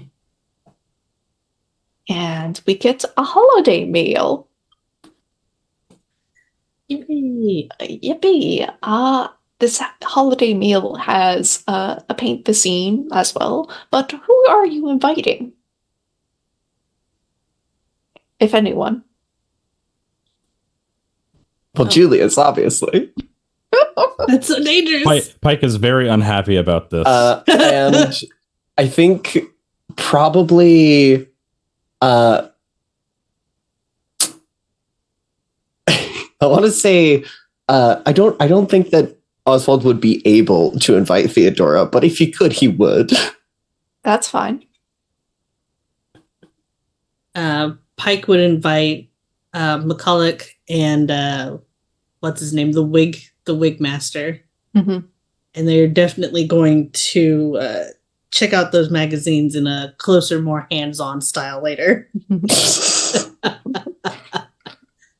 Yeah, I think Pike would invite the rabbi, Rebecca Solomon. Mm-hmm. Seems fitting. She seems quite lovely, honestly. Mm-hmm. Paint the scene for everyone. What is here imperfect but entirely good? You said what is here imperfect but entirely good? Yes.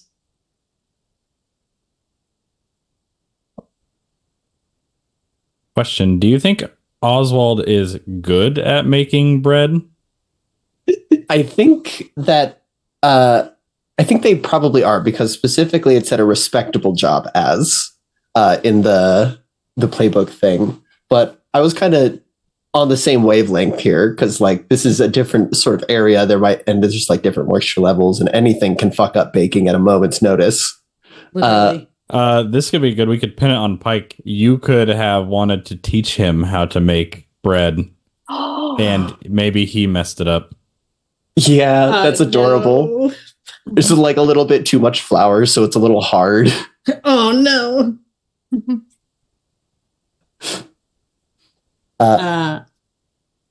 Go ahead. I don't have anything. I was going to pick something up. Please go. Oh,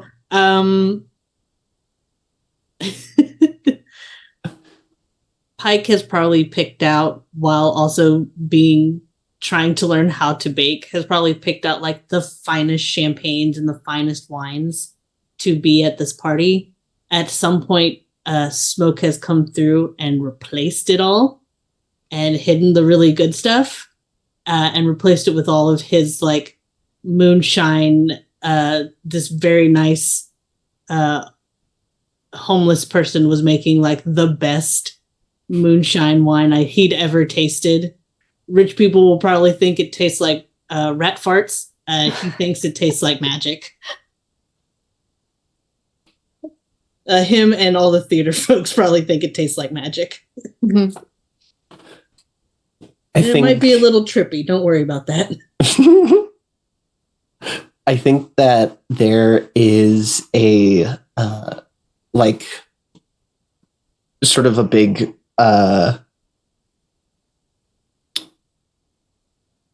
like stuffing almost.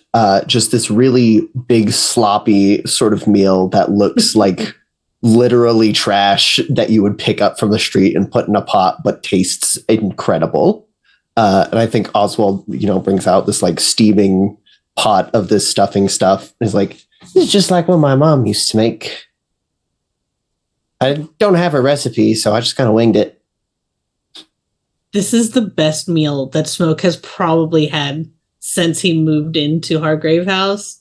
The bread is too hard. The alcohol is crazy. The stuffing looks terrible, but tastes really good. It's all he's ever wanted. This is the best party he's ever been to. Putting the hard in hard tech.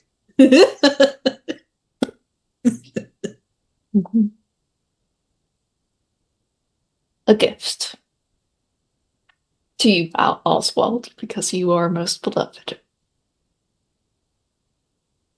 You, unfortunately, Brathwaite doesn't show up directly because she's a busy woman, and well, to go to a party where some random baker that she picked off the street invited her to seems a little bit neither. But she's a generous a person. She is gracious, and she thanks you for the invite because she sends a gift. It's in sort of a dress box, effectively. It's a nice new suit, Oswald. Perfectly tailored for your size, which is very odd and very creepy, because like you only talked to her for about 10 minutes, effectively. What's striking is that it is in an entirely blue sapphire color.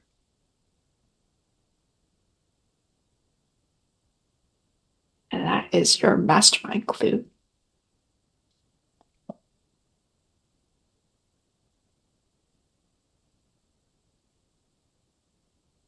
Nice. That's amazing. He comes back out wearing it and he's like, I look so good. It's so brightly colored. Is insanely brightly colored. Mm-hmm. And that is the between. As a part of a debrief period, I like to do a thing called stars and wishes. Stars are things that we liked about the game. Wishes are things that we would have liked to see or seen in a campaign. I think it's already been mentioned that we would have liked that like Smoke and Mr. Pike had like a few more scenes together. I would have liked Smoke and Oswald to get a few more scenes together, especially after Mr. Pike just carried him like a baby, because that would have been funny. Like, oh, Oswald just talking about that time back on the lake. But star for everyone for having such marvelous characters. Like, we got the dynamic right away. It was so good. I love the paint the scene questions. I really like the theorize about the mean homosexual.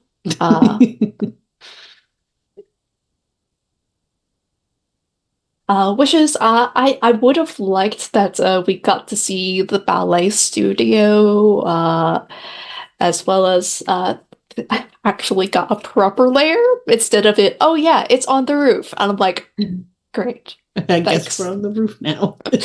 I have not heard that before, so like, and I've played through this threat quite a bit.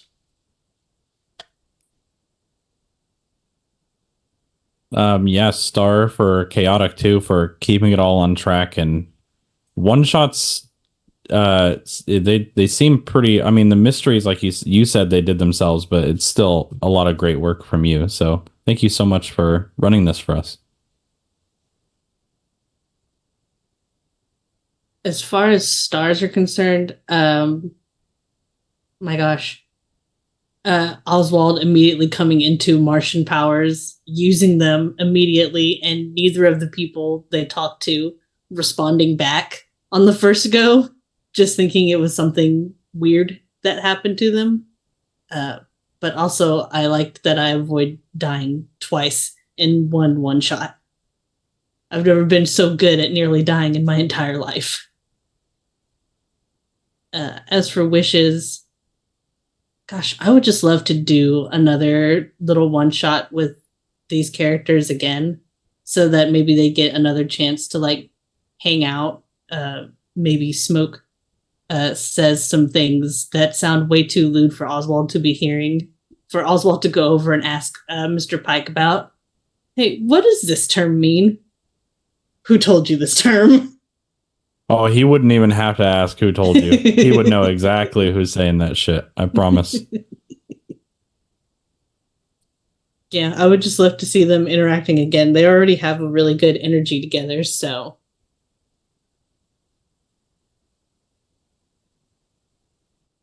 Yeah.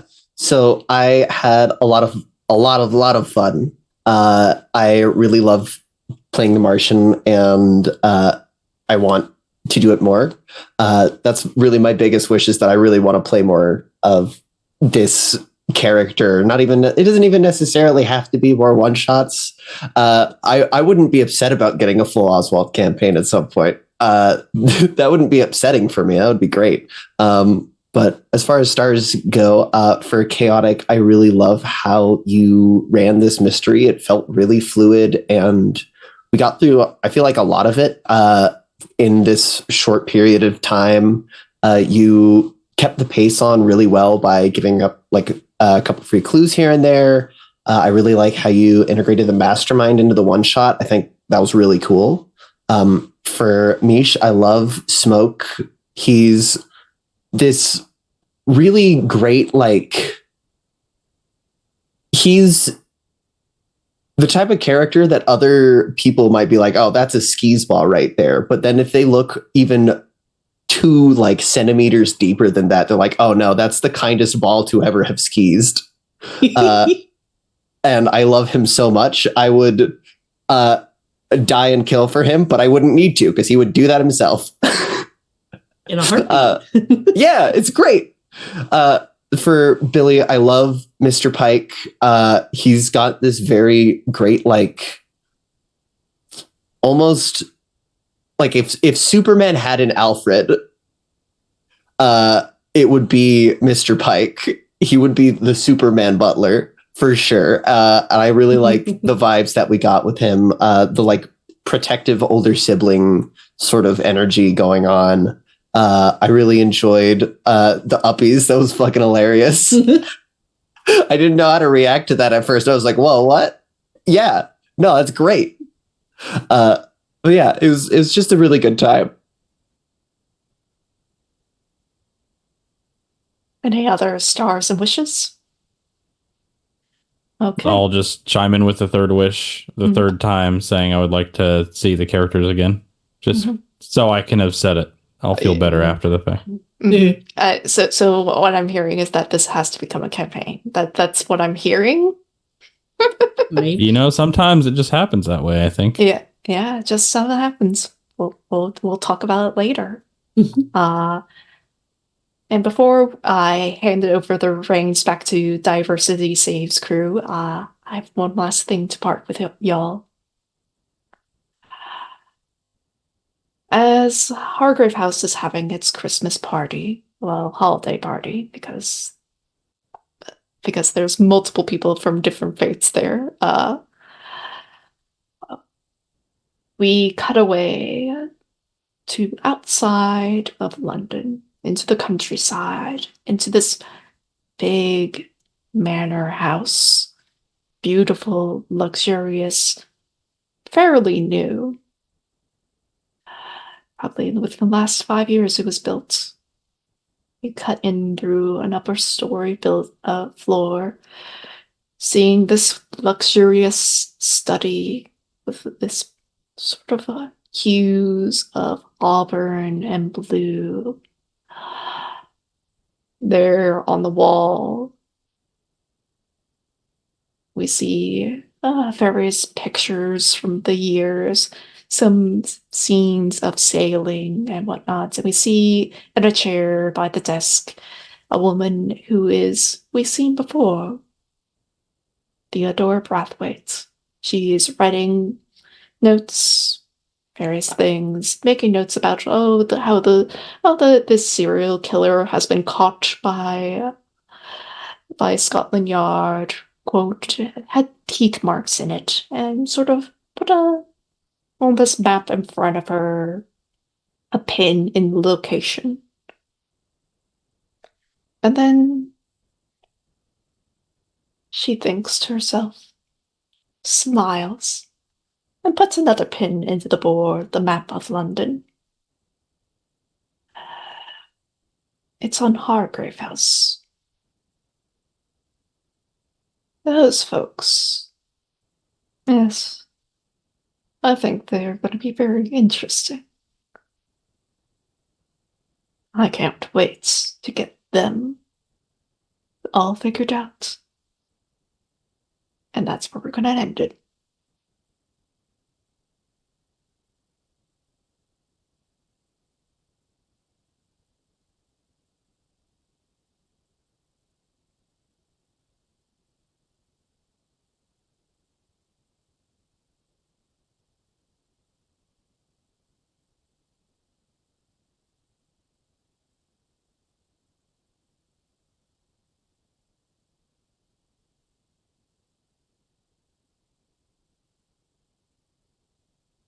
I don't know if people are muted for the diversity folks or not.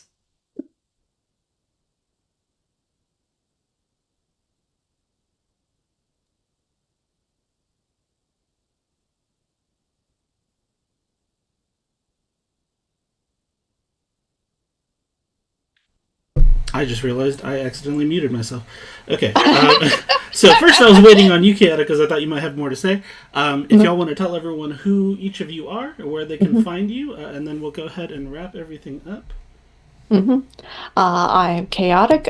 You can find me on the internet anywhere Chaotic Blade 5 is at. I'm mostly on Discord. You could probably find me with the Gauntlet Discord because I like hanging out there. I really like the game, The Between. It's published by the Gauntlet.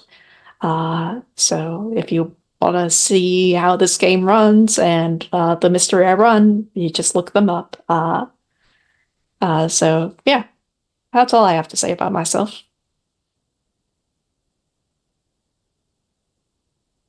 Hi, I'm Miche. You could find me at the website that is underneath me here. I do voice acting. I've been in podcasts and other things, and I love doing one-shots like this because it keeps making me make really cool characters that I want to use in other games.